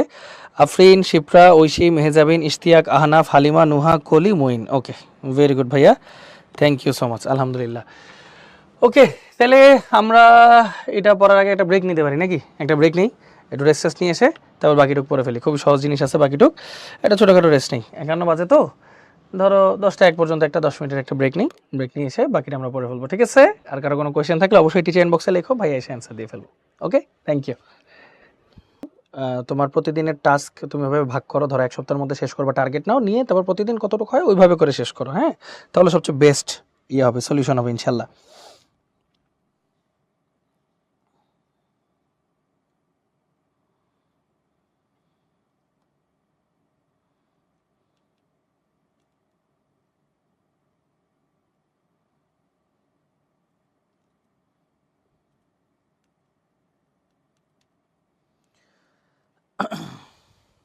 ওকে, ডান। সেগুলো আমরা মোটামুটি আমাদের দেখা ডান। চলো, আচ্ছা দেখো, গ্রুপ 15কে আমরা নিক্টোজেন বলি, 16কে চ্যালকোজেন বলি, 17কে হ্যালোজেন বলি, 18কে নিষ্ক্রিয় গ্যাস বলি। এগুলো সহজ। চ্যালকোজেন 16 নম্বর গ্রুপ, এগুলো আমরা পড়ছি। হ্যালোজেন 17 নম্বর গ্রুপ, এগুলো আমরা পড়ছি। হ্যাঁ, 16 17। ছদ্ম হ্যালোজেন, দেখো ছদ্ম হ্যালোজেনটা কি? ছদ্ম হ্যালোজেন বা সিউডো হ্যালোজেনটা কি একটু বলো দেখি আমাকে, বলো বলো, ছদ্ম হ্যালোজেন জিনিসটা কি, কি মনে হয় তোমাদের?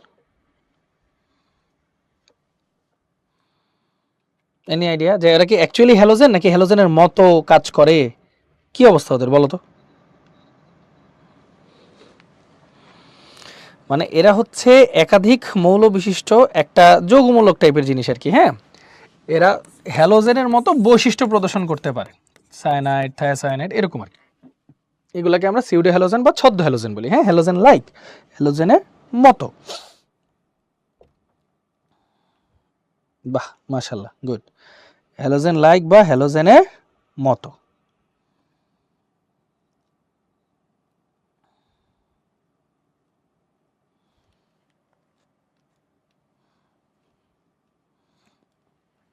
ওকে ওকে, চলো আগাই। নিষ্ক্রিয় গ্যাস হচ্ছে 18 নম্বর গ্রুপ, এগুলো আমরা সব ভালো মতো জানি। তবে তোমাদেরকে একটা জিনিস পড়াবো ভাই, ক্ল্যাথোরেট যৌগ। তোমরা কি নাম শুনছো ভাই, ক্ল্যাথোরেট যৌগ? ক্ল্যাথোরেট যৌগ, কেউ কি নাম শুনছো? ক্ল্যাথোরেট যৌগ জিনিসটা কি কেউ বলতে পারবা? হোয়াট ইজ ক্ল্যাথোরেট যৌগ?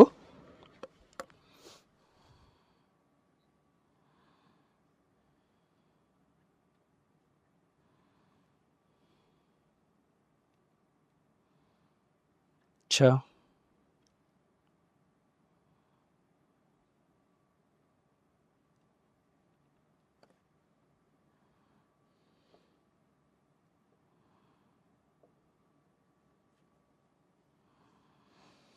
হুম, আচ্ছা, ভালো বললো। দেখো ব্যাপারটা বোঝাই, ধরো এ আর বি বিক্রিয়া করতেছে, মাঝখানে একটা নিষ্ক্রিয় গ্যাস দিলা, লেটস সে আর্গন। এখন এ আর বি একটা মানে নিষ্ক্রিয় গ্যাস গঠন করার পর, মানে ও সরি, এ আর বি যৌগ গঠন করছে এমন একটা যৌগ যেটা একটা ক্যালাস তৈরি করছে, একটা জালি তৈরি করছে। এই জালিটার ফাঁকা স্থানে আর্গনটা আটকায় গেছে। এই জালিটার ফাঁকা স্থানে আর্গনটা আটকায় গেছে। এটাকে বলা হয় ক্ল্যাথরেট যৌগ বা আবদ্ধ যৌগ, ক্ল্যাথরেট যৌগ বা আবদ্ধ যৌগ। হ্যাঁ, এখন এটা কোন কোন নিষ্ক্রিয় গ্যাস দিবে দেখো, নিষ্ক্রিয় গ্যাস কি কি আছে? হিলিয়াম, নিয়ন, আর্গন, ক্রিপ্টন, জেনন, রেডন, অর্গানেশন। এই দুইটা তো দিবে না, এই দুইটা তেজস্ক্রিয়, অনেক বড় সাইজ আটকে দিতে পারবে না, তেজস্ক্রিয়। এই দুইটা দিবে না, এই দুইটা সাইজে ছোট, বের হয়ে যাবে ফাঁক ফোকর দিয়ে। এই তিনজন দিবে ক্ল্যাথরেট যৌগ, এই তিনজন ক্ল্যাথরেট যৌগটা দিবে। তাহলে কি দুইটা জিনিস যৌগ তৈরি করতেছিল, যৌগ মানে বিক্রিয়া করার জন্য প্রস্তুত নিছে, আর নিষ্ক্রিয় গ্যাস হচ্ছে মাধ্যম হিসেবে কাজ করতেছিল বা একটা নিষ্ক্রিয় পরিবেশ তৈরি করতেছিল। যৌগ গঠন করার পর দেখা গেছে তাদের ক্যালার জালির ফাঁকে নিষ্ক্রিয় গ্যাসগুলো আটকে গেছে, এদেরকে বলা হয় ক্ল্যাথরেট যৌগ বা আবদ্ধ যৌগ বা কেজ কম্পাউন্ড বলে। সো এই তিনটা পারে, বাকিগুলো কেন পারে না ভাই এক্সপ্লেন করে দিছি। সবাই ক্লিয়ার? বলো ঝটপট ছোট্ট করে একটা সি লিখে দেই, সবাই আমরা ক্লিয়ার কিনা?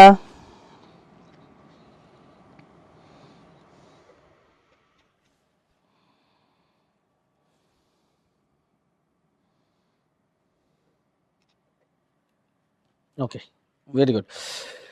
সো চলো আমরা এই জিনিসটা দেখলাম, এখন কিছু ছোটখাটো জিনিস একটু দেখবো, বুঝছো? ছোটখাটো জিনিস দেখবো। দেখো নিষ্ক্রিয় গ্যাসের বিশেষ ব্যবহার প্রকৃতিতে, এই যে ফার্স্টে হিলিয়াম, প্রকৃতিতে সবচেয়ে হালকা গ্যাস হচ্ছে হাইড্রোজেন, এরপর হচ্ছে হিলিয়াম গ্যাস যা একটি অদাহ্য গ্যাস। হাইড্রোজেন গ্যাসের তুলনায় হিলিয়াম গ্যাসের বেলুন উত্তোলন ক্ষমতা 92%। গভীর পানির নিচে কর্মরত ডুবুরিগণ শ্বাস প্রশ্বাসের জন্য ব্যবহৃত অক্সিজেন সিলিন্ডারে 80% হিলিয়াম 20% অক্সিজেন থাকে, যেন হুট করে প্রেসারে পরিবর্তন না হয়। নিয়ন আলো উজ্জ্বল লাল বর্ণের ও কুয়াশার মধ্যেও দৃশ্যমান, তাই উড়ন্ত বিমানে পাইলটগণ উজ্জ্বল লাল বর্ণের নিয়ন আলো সংকেত ব্যবহার করেন। সবুজ বা নীল বর্ণের বাল্বে অন্যান্য নিষ্ক্রিয় গ্যাস অথবা মার্কারি বাষ্প থাকে। জাস্ট এগুলো রিডিং, এগুলো কিন্তু এমসিকিউতে প্রচুর প্রশ্ন আসে, খতেও দিয়ে দিতে পারে, ঠিক আছে? এই খতেও দিয়ে দিতে পারে। আচ্ছা, তো এটা আমরা দেখলাম। এখন দেখো আর্গন, আর্গন কি? বায়ুতে নিষ্ক্রিয় গ্যাস সমূহের মধ্যে আর্গনের পরিমাণ সবচেয়ে বেশি, 0.93%। বৈদ্যুতিক বাল্বে নিষ্ক্রিয় পরিবেশ সৃষ্টির জন্য আর্গন ব্যবহৃত হয়। আর্গন মূলত বাল্বে ব্যবহারের কারণ হচ্ছে টাংস্টেনকে রক্ষা করা, টাংস্টেনটা যাতে পুড়ে না যায়, জ্বলে নষ্ট না হয়ে যায়, এই জন্য একটা নিষ্ক্রিয় পরিবেশ বজায় রাখা, এটা হচ্ছে আর্গনের কাজ।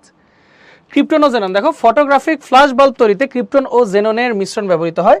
লেজার তৈরিতে ক্রিপ্টন ও এয়ারপোর্টে তীব্র উজ্জ্বলের এভিয়েশন লাইটে জেনন ব্যবহৃত হয়। রেডন, ক্যান্সারের চিকিৎসায় রেডন সবচেয়ে বেশি ব্যবহৃত হয়। রেডন মূলত ক্ষয়প্রাপ্ত হয়ে আলফা কণা বিকিরণ করে, এই নির্গত বিকিরণ ক্যান্সার কোষ ধ্বংস করে। এছাড়াও ভূগর্ভ মানে পানি মানে মাটির নিচে যেসব পানিগুলো আছে, ভূগর্ভস্থ পানিতে রেডনের ঘনত্বের পরিবর্তন দেখে ভূমিকম্প সম্পর্কে পূর্বাভাস দেওয়া সম্ভব হয়। এগুলো হচ্ছে নিষ্ক্রিয় গ্যাসের কিছু ব্যবহার, এগুলো অবশ্যই অবশ্যই অবশ্যই রিডিং করে রাখবো ভাই, এগুলো ইম্পর্টেন্ট। হ্যাঁ, আর একটা ব্যাপার ভাইয়া না বললেই না, খুবই ইম্পর্টেন্ট একটা কথা, সেটা হচ্ছে এই চ্যাপ্টারে ভাইয়া যা যা পড়াচ্ছি তোমরা সবাই অবশ্যই বইটা একবার পড়বা। এই চ্যাপ্টারের ক্ষেত্রে বইটা অবশ্যই রিডিং পড়বা। দেখবো অনেকগুলো বিক্রিয়া আছে, যেমন ইয়ার সাথে সোডিয়ামের সাথে পানির বিক্রিয়া আছে, সোডিয়ামের সাথে হাইড্রোজেনের বিক্রিয়া আছে, কি তৈরি হচ্ছে, কি হচ্ছে না হচ্ছে, জিনিসগুলো সহজ, জাস্ট একবার রিডিং দিবা। হ্যাঁ, সবাই কিন্তু এটা ভাইয়ের কথা রাখতে হবে, রাখবো না ইনশাল্লাহ? একবার রিডিং দিবা, আর কোনো সমস্যা হলে ভাইয়া তো আছে। দেখো 25 সালের আসা কোয়েশ্চেন, এক্স ক্ল্যাথরেট যৌগ তৈরি করে, গঠন করে কেন, ব্যাখ্যা করো। এক্সটা কি দেখো, এন এর ভ্যালু 5, 5 বসাইলে এখানে আসবে 3s2 3p6, তার মানে এটা হচ্ছে আর্গন। তাহলে আর্গন ক্ল্যাথরেট যৌগ গঠন করে কেন, কিভাবে গঠন করে, কি করে না করে, আশা করি আমরা ইনশাল্লাহ পারবো। দেখছো কিভাবে আসে, গতে আসছে ভাইয়া। ওকে, বুঝতে পারছি? ক্লিয়ার?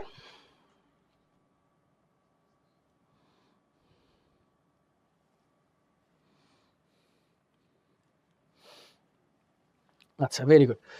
এরপর অপধাতু নিয়ে অলরেডি পড়াই ফেলছি ভাইয়া, boron, silicon, germanium, arsenic, antimony, tellurium, এই ছয়টা হাজার স্যারের বইতে আছে, তাই এই ছয়টাই। হ্যাঁ, ওই যে যেটা বললাম যে এফ ব্লক মলে সাধারণ ইলেকট্রন বিন্যাস দেখো, ডিতে 0 থেকে 2, ম্যাক্সিমাম জায়গায় আমরা সবসময় ছোটবেলা থেকে ম্যাক্সিমাম জায়গায় পড়ছি D01।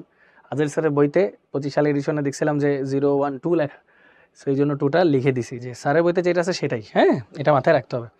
আচ্ছা, পি ব্লকের কিছু বৈশিষ্ট্য আছে, এই যে আবার ঝটপট একবার ছোট্ট করে মানে একবার রিডিং দিবা, 1 মিনিট সময় রিডিং দিয়ে ছোট্ট করে একটা ডি লিখে দাও।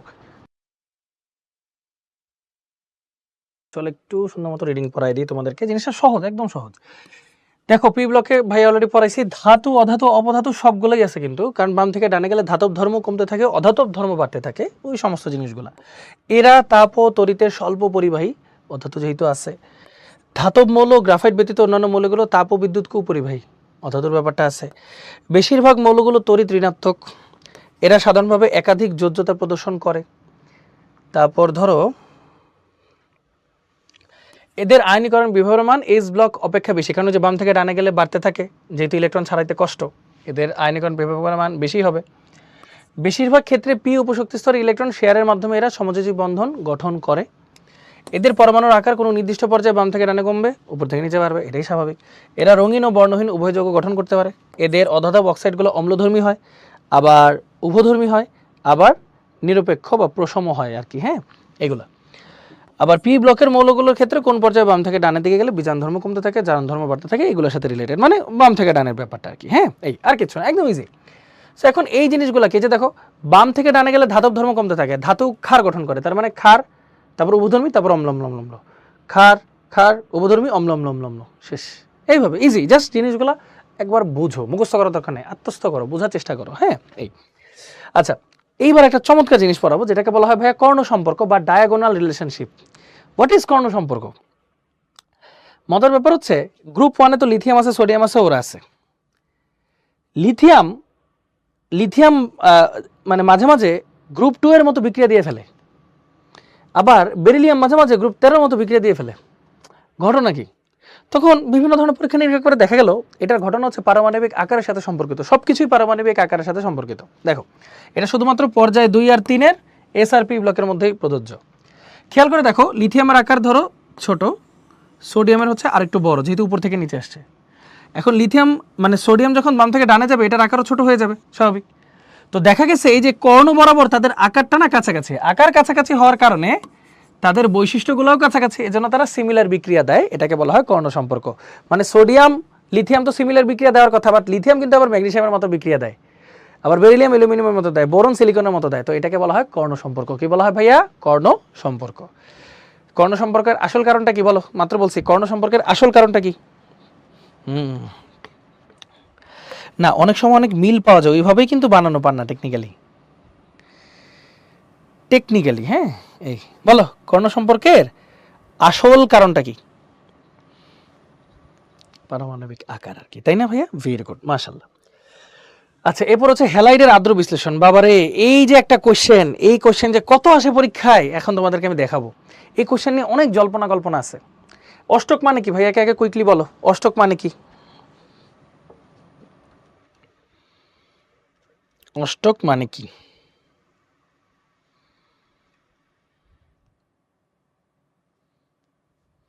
মানে লাস্ট শেলে 8টা ইলেকট্রন থাকবে, তাই তো? আচ্ছা, হাইড্রোলাইসিস মানে আদ্র বিশ্লেষণ, পানির সাথে বিক্রিয়া করা আর কি। আয়নিক যৌগ তার পানির সাথে বিক্রিয়া করে না, পানিতে দ্রবীভূত হয়, তার মানে এই আয়নিক যৌগগুলো পানির সাথে বিক্রিয়া করবে না। এখন এই দুইটার মধ্যে কে আদ্র বিশ্লেষিত হবে? আসো তোমাদেরকে বুঝাই। প্রথম শর্ত হচ্ছে অষ্টক পূর্ণ হয়েছে কিনা। যদি পূর্ণ হয় তাহলে এক কথা, আর যদি অপূর্ণ থাকে তাহলে অবশ্যই হবে। অপূর্ণ থাকলে সে আদ্র বিশ্লেষণ করবে। যেমন উত্তর হচ্ছে BCl3। বোরনের শেষ কক্ষপথে ইলেকট্রন 3টা ক্লোরিনের সাথে বন্ধন করছে, মোট ইলেকট্রন কয়টা হলো? 6টা। অষ্টক কি পূরণ হয়েছে? হয় নাই। ও পানির মুক্ত জোড় নিয়ে পানির সাথে বন্ধন গঠন করতে পারবে, করে সে তৈরি করে boric acid BOH3 plus HCl। Boric acid মানে হচ্ছে H3BO3 সংকেত, এটা শেষ। আচ্ছা, অপূর্ণ আছে যেহেতু তাই করছে। আচ্ছা, এখন পূর্ণ হইলে শর্ত কি? হইলো পূর্ণ, ভালো কথা। পূর্ণ হওয়ার পর প্রথম কোশ্চেন, ফাঁকা ডি অরবিটাল আছে কিনা। ফাঁকা ডি অরবিটাল যদি থাকে হয় তাহলে সে করবে। আছে, ফাঁকা ডি অরবিটাল আছে, তাহলে সে বিক্রিয়া করবে। যেমন সিলিকন টেট্রাক্লোরাইড, সিলিকনের শেষ কক্ষপথে ইলেকট্রন 4টা ক্লোরিনের সাথে বন্ধন করছে, অষ্টক মিলে গেছে, 8টা হয়ে গেছে, কিন্তু সিলিকনের ফাঁকা ডি অরবিটাল আছে, সে কিন্তু সুন্দর পানির সাথে বিক্রিয়া করে SiOH4 সিলিসিক অ্যাসিড আর কি প্লাস HCl তৈরি করবে, প্লাস HCl তৈরি করে ফেলবে। গুড। কিন্তু যদি নাই থাকে, হ্যাঁ নেই থাকলে একটা অপশন আছে আবার, মুক্ত জোর আছে। আচ্ছা দাঁড়াও, এটার অপশনটা একটু দেখাই। যদি ফাঁকা ডি অরবিটাল না থাকে, যেমন CCl4, তখন অপশন হচ্ছে মুক্ত জোর কেন্দ্রীয় পরমাণু, মানে কেন্দ্রীয় পরমাণুর কি মুক্ত জোর আছে কিনা। এটার আবার দুইটা অপশন, যদি আছে হয় তাহলে এক উত্তর, আর যদি না থাকে তাহলে আরেক উত্তর। দেখো, কেন্দ্রীয় পরমাণুর যদি মুক্ত জোর না থাকে তাহলে সে দিবে না, কেন্দ্রীয় পরমাণু যদি মুক্ত জোর না থাকে তাহলে সে দিবে না। যেমন কার্বনের শেষ কক্ষপথে ইলেকট্রন 4টা ক্লোরিনের সাথে বন্ধন করছে, 8টা, শেষ, অষ্টক পূরণ হয়েছে। ওর কি ফাঁকা ডি অরবিটাল আছে? নাই। তারপর চেক করবা ওর কি মুক্ত জোর আছে? নাই, তার মানে বাদ, ও দিবে না। তার মানে অ্যান্সার এখানে যে সি হবে সেটা তো আমরা বুঝতেই পারছি, কিন্তু আরো কিছু কথা আছে। এখন ধরো তোমার কাছে অপশন থাকলো NCl3 আর NF3, খেয়াল করো এরকম অপশন থাকলো। মুখ কেন্দ্রীয় পরমাণু, এই যে দেখো নাইট্রোজেনের শেষ কক্ষপথে ইলেকট্রন 5টা, 3টা ক্লোরিন বা 3টা ফ্লোরিন যেটার সাথেই বন্ধন করুক মোট 8টা অষ্টক পূরণ হইলো। কেন্দ্রীয় পরমাণুর এই যে দেখো নাইট্রোজেনের কি ফাঁকা ডি অরবিটাল বলতে কিছু আছে? নাই। আচ্ছা, কেন্দ্রীয় পরমাণু মুক্তজোড় আছে? আছে, ভালো কথা। এই যে দেখো কেন্দ্রীয় পরমাণু যদি মুক্তজোড় থাকে তখন আবার দুইটা শর্ত আছে। পাশের মৌলের,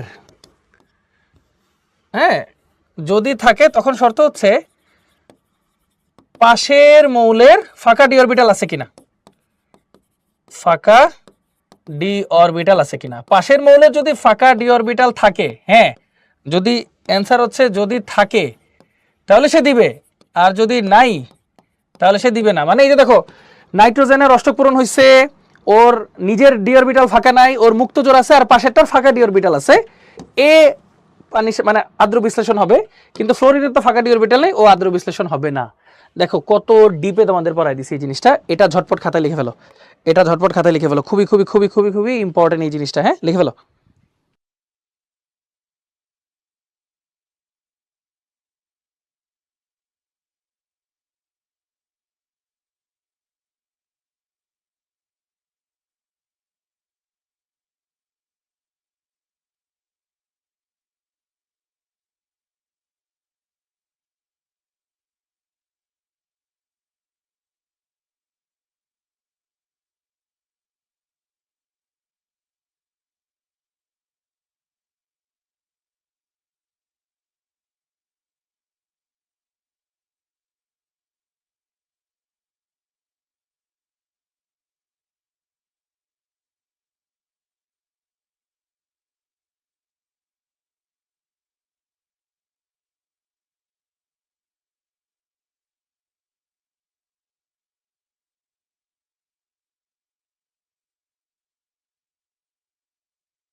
ওকে, লিখছো তো? এবার একবার বুঝাই দিই আরেকবার, হ্যাঁ। ফার্স্ট কথা, তোমাকে যে কোনো একটা যৌগ দিবে, এটা আয়নিক যৌগ হলে তো সে পানি আদ্র বিশ্লেষণ হওয়ার কথাই না, সে দ্রবীভূত হবে। আদ্র বিশ্লেষণ মানে পানির সাথে বিক্রিয়া করা। তাহলে প্রথম কথা হচ্ছে অষ্টক পূরণ আছে কিনা। অ্যান্সার হচ্ছে যদি না হয়, অষ্টক পূরণ হয় নাই, তাহলে সে পানির সাথে বিক্রিয়া টিক্রিয়া করলো, যে আদ্র বিশ্লেষণ হলো। যদি অষ্টক পূর্ণ থাকে তখন তুমি দেখবে ফাঁকা ডি অরবিটাল আছে কিনা, CCl4 SiCl4, ওর ফাঁকা ডি অরবিটাল আছে সিলিকনের কেন্দ্রীয় পরমাণুর, তার মানেও বিক্রিয়া করবে। CCl4 এর ফাঁকা ডি অরবিটাল নাই, তখন দেখতে হবে মুক্ত জোড় আছে কিনা। কার্বনের কোনো মুক্ত জোড় নাই, সে বিক্রিয়া করবে না। যদি মুক্ত জোড় থাকে তখন দেখতে হবে পাশের মৌলটার ফাঁকা ডি অরবিটাল আছে কিনা। যদি ফাঁকা ডি অরবিটাল থাকে তাহলে করবে, না থাকলে করবে না, শেষ। এই হলো আমাদের অ্যান্সার। সবাই ক্লিয়ার? বলো, আরেকবার বলে দিলাম, ক্লিয়ার? এত দূর লাগে না ভাইয়া, ওই সিলিকন আর কার্বন এইটুকের মধ্যেই আসে, এত লাগে না। তারপরে একদম এক্সট্রিম লেভেলটা তোমাদের পড়াই দিছি, যেটা অ্যাডমিশন পর্যন্ত কভার হয়ে গেল। ওকে, বুঝি বুঝি?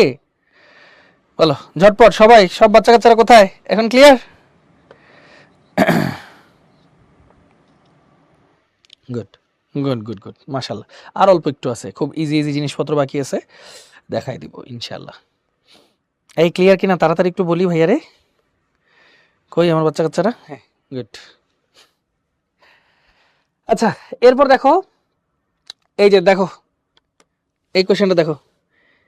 না না শিহাব, চিন্তা করো, আমি আবারও বলতেছি, চিন্তা করো। ফার্স্ট শর্ত কি? অষ্টক পূরণ হয়েছে কিনা। না হইলে ওকে, যদি হয় তখন দেখতে হবে নিজের নিজের কেন্দ্রীয় পরমাণুর ফাঁকা ডি অরবিটাল আছে কিনা। ওর ফাঁকা ডি অরবিটাল আছে, ও দিবে। যার নাই, নিজের ফাঁকা ডি অরবিটাল নাই, তার এরপর দেখতে হবে তার মুক্তজোড় আছে কিনা। কার্বনের মুক্তজোড় আছে? নাই, বাদ। আর এই যে এই দুইটার ফাঁকা ডি অরবিটাল নাই, ঠিক আছে, কিন্তু মুক্তজোড় আছে, গুড। মুক্তজোর আছে, মুক্তজোর যদি থাকে তখন দেখবো পাশেরটার ফাঁকা ডি অরবিটাল আছে কিনা, যদি থাকে তাহলে সে দিবে, আর নাহলে দিবে না। শেষ। ক্লিয়ার শিয়াব? আরেকবার নোহা ক্লিয়ার? বলো।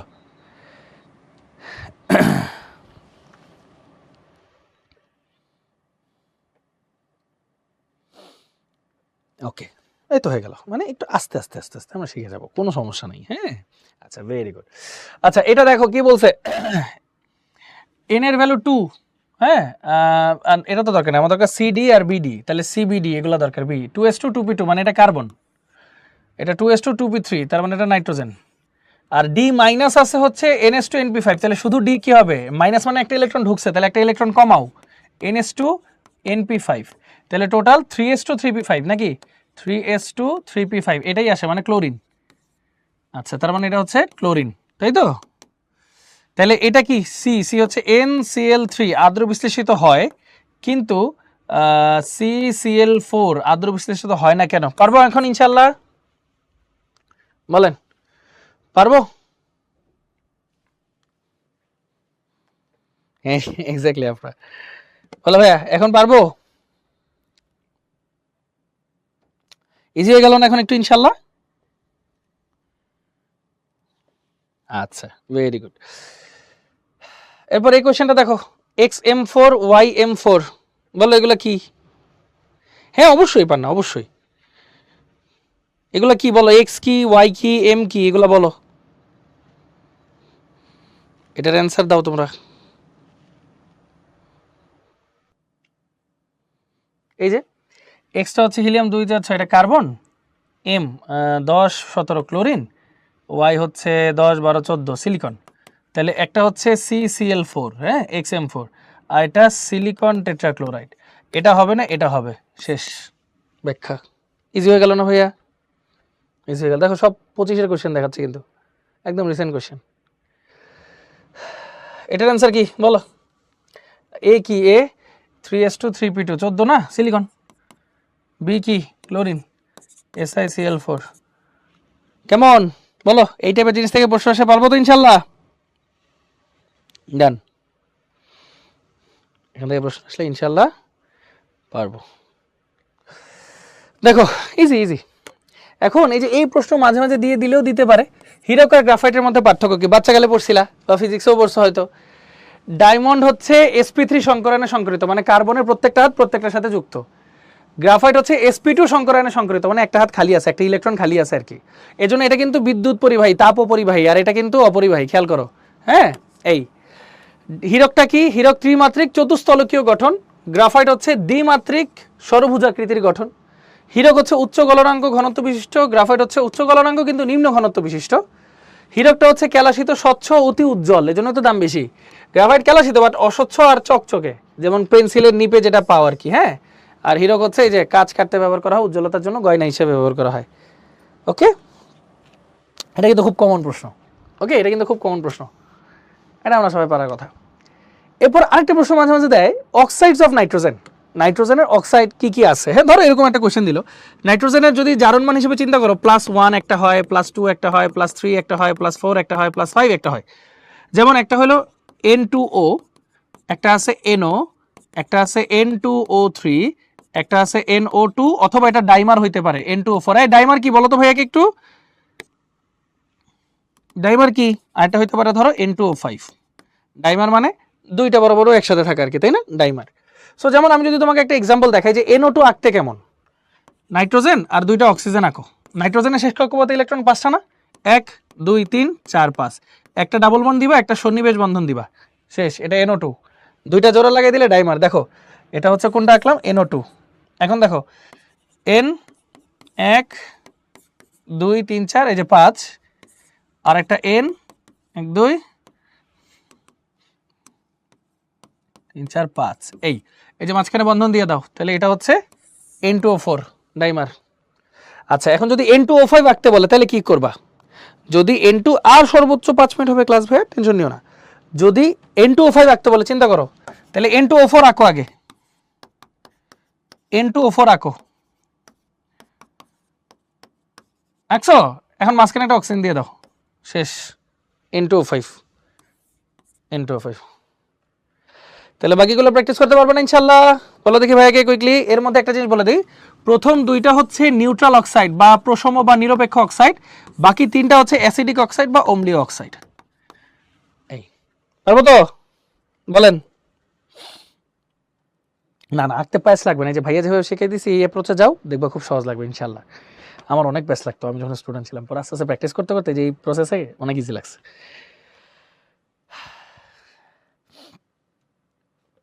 ওকে, আরেকটা প্রশ্ন আছে যেটা প্রচুর আসে পরীক্ষায় ভাইয়া, প্রচুর প্রচুর পরীক্ষায় আসে, অ্যালুমিনিয়াম ক্লোরাইড ডাইমার গঠন করে কেন? দেখো কতবার আসছে। উত্তর কি? নিষ্ক্রিয়তা, মানে ওই যে স্থিতিশীলতা অর্জন আর কি, সোজা কথা। এই যে দেখো অ্যালুমিনিয়ামের শেষ কক্ষপথে ইলেকট্রন কয়টা? তোমার আগে একটু বন্ধনটা দেখাই, এই এই এই এটা অ্যালুমিনিয়াম ক্লোরাইড, ঠিক আছে। আচ্ছা, ক্লোরিনের শেষ কক্ষপথে ইলেকট্রন কয়টা? 7টা। এই যে দেখো 1 2 3 4 5 6 7, 1 2 3 4 5 6 7, 1 2 3 4 5 6 7। এখানেও দেখো 1 2 3 4 5 6 7, 1 2 3 4 5 6 7, 1 2 3 4 5 6 7। অ্যালুমিনিয়ামের শেষ কক্ষপথে ইলেকট্রন দেখো 1 2 3, তিনটা, সে তিনটা ক্লোরিনের সাথে বন্ধন করছে 6টা ইলেকট্রন, অষ্টক পূরণ হয় নাই, সে তাই পাশেরটা থেকে একটা জোড়া ইলেকট্রন সন্নিবেশ বন্ধন করে নেয়, এটাও পাশেটা থেকে একটা জোড়া ইলেকট্রন সন্নিবেশ বন্ধন করে নেয় ক্লোরিন থেকে আর কি। সো এইভাবে তারা ডাইমার গঠন করে, এইভাবে তারা কি গঠন করে ভাইয়া? ডাইমার। সিমিলারলি বেরিলিয়াম ক্লোরাইডও এইভাবে কাজ করতে পারে। বুঝি সবাই? বলো তো বুঝি? এই দেখো প্রশ্নটা কিভাবে আসে। উদ্দীপকের পি মৌল নিম্ন তাপমাত্রায় P2Z6 গঠন করে। পিটা কি? গ্রুপ 13 পর্যায় 3 অ্যালুমিনিয়াম ক্লোরিন Al2Cl6 গঠন করে ডাইমার। দেখছো 25-এর কোশ্চেন। পারবো না ইনশাল্লাহ? ইজি। এখন দেখো আমাদের যদি একটু লাস্টের দিকে আমরা আসি, দেখো চ্যালকোজেন কাকে বলে? বিরল মৃত্তিকা ধাতু, অপধাতু, প্রতিনিধিত্বকারী মৌল, মৃৎক্ষার ধাতু, আধুনিক পর্যায় সারণীর সূত্র। পাশাপাশি যদি দেখি বেরিলিয়াম ক্লোরাইড যৌগ ডাইমার গঠন করে কেন? ব্যাখ্যা করো। সিমিলার টু কি? অ্যালুমিনিয়াম ক্লোরাইডের ডাইমার, নাকি? পারবো ইনশাল্লাহ? বলো। এই যে আমরা যা যা বললাম ভাইয়া, হ্যাঁ BeCl2, এটা আমরা এই যে যা যা বললাম ভাইয়া, আগে আমরা এই টপিকটা যতটুকু বুঝতাম বা যতটুকু মনে হইতো যে পারতাম, এখন এর চেয়ে বেশি ইমপ্রুভ হয়েছে না ভাইয়া ইনশাল্লাহ আমাদের? এরকম কোশ্চেন আসলে পারবো না ইনশাল্লাহ? কোশ্চেন কিন্তু সহজ আসে, কনসেপ্ট হয়তো একটু কঠিন মনে হতে পারে, বাট কোশ্চেন কিন্তু সহজ আসে। পারবো না ইনশাল্লাহ ভাইয়া?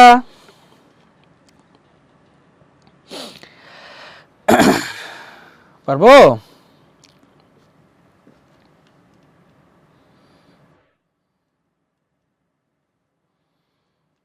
ওকে ইনশাল্লাহ, যাক আলহামদুলিল্লাহ ইমপ্রুভ হয়েছে, এটাতে আমি অনেক খুশি। আস্তে আস্তে করে আরো ভালো করে শেষ করবো ইনশাল্লাহ এই চ্যাপ্টারটা। এই চ্যাপ্টার অনেকে ভয় থাকে, বাট ইনশাল্লাহ এই চ্যাপ্টার দেখবা তোমাদের একদম সলিড প্রিপারেশন হয়ে যাবে, ঠিক আছে? ওকে, আর সময় নষ্ট না করি, এই তো ভাইয়া আজকের ক্লাস আমাদের এতটুকুই। So thank you so much সবাইকে কষ্ট করে ধৈর্য ধরে ক্লাসটা করার জন্য। হোপফুলি সবাই ক্লিয়ারলি সবকিছু বুঝতে পারছো। সবাই ভালো থাকো, সুস্থ থাকো, ইনশাল্লাহ সামনে বেঁচে থাকলে দেখা হবে, কথা হবে। টিল দেন আল্লাহ হাফিজ, আসসালামু আলাইকুম সবাইকে।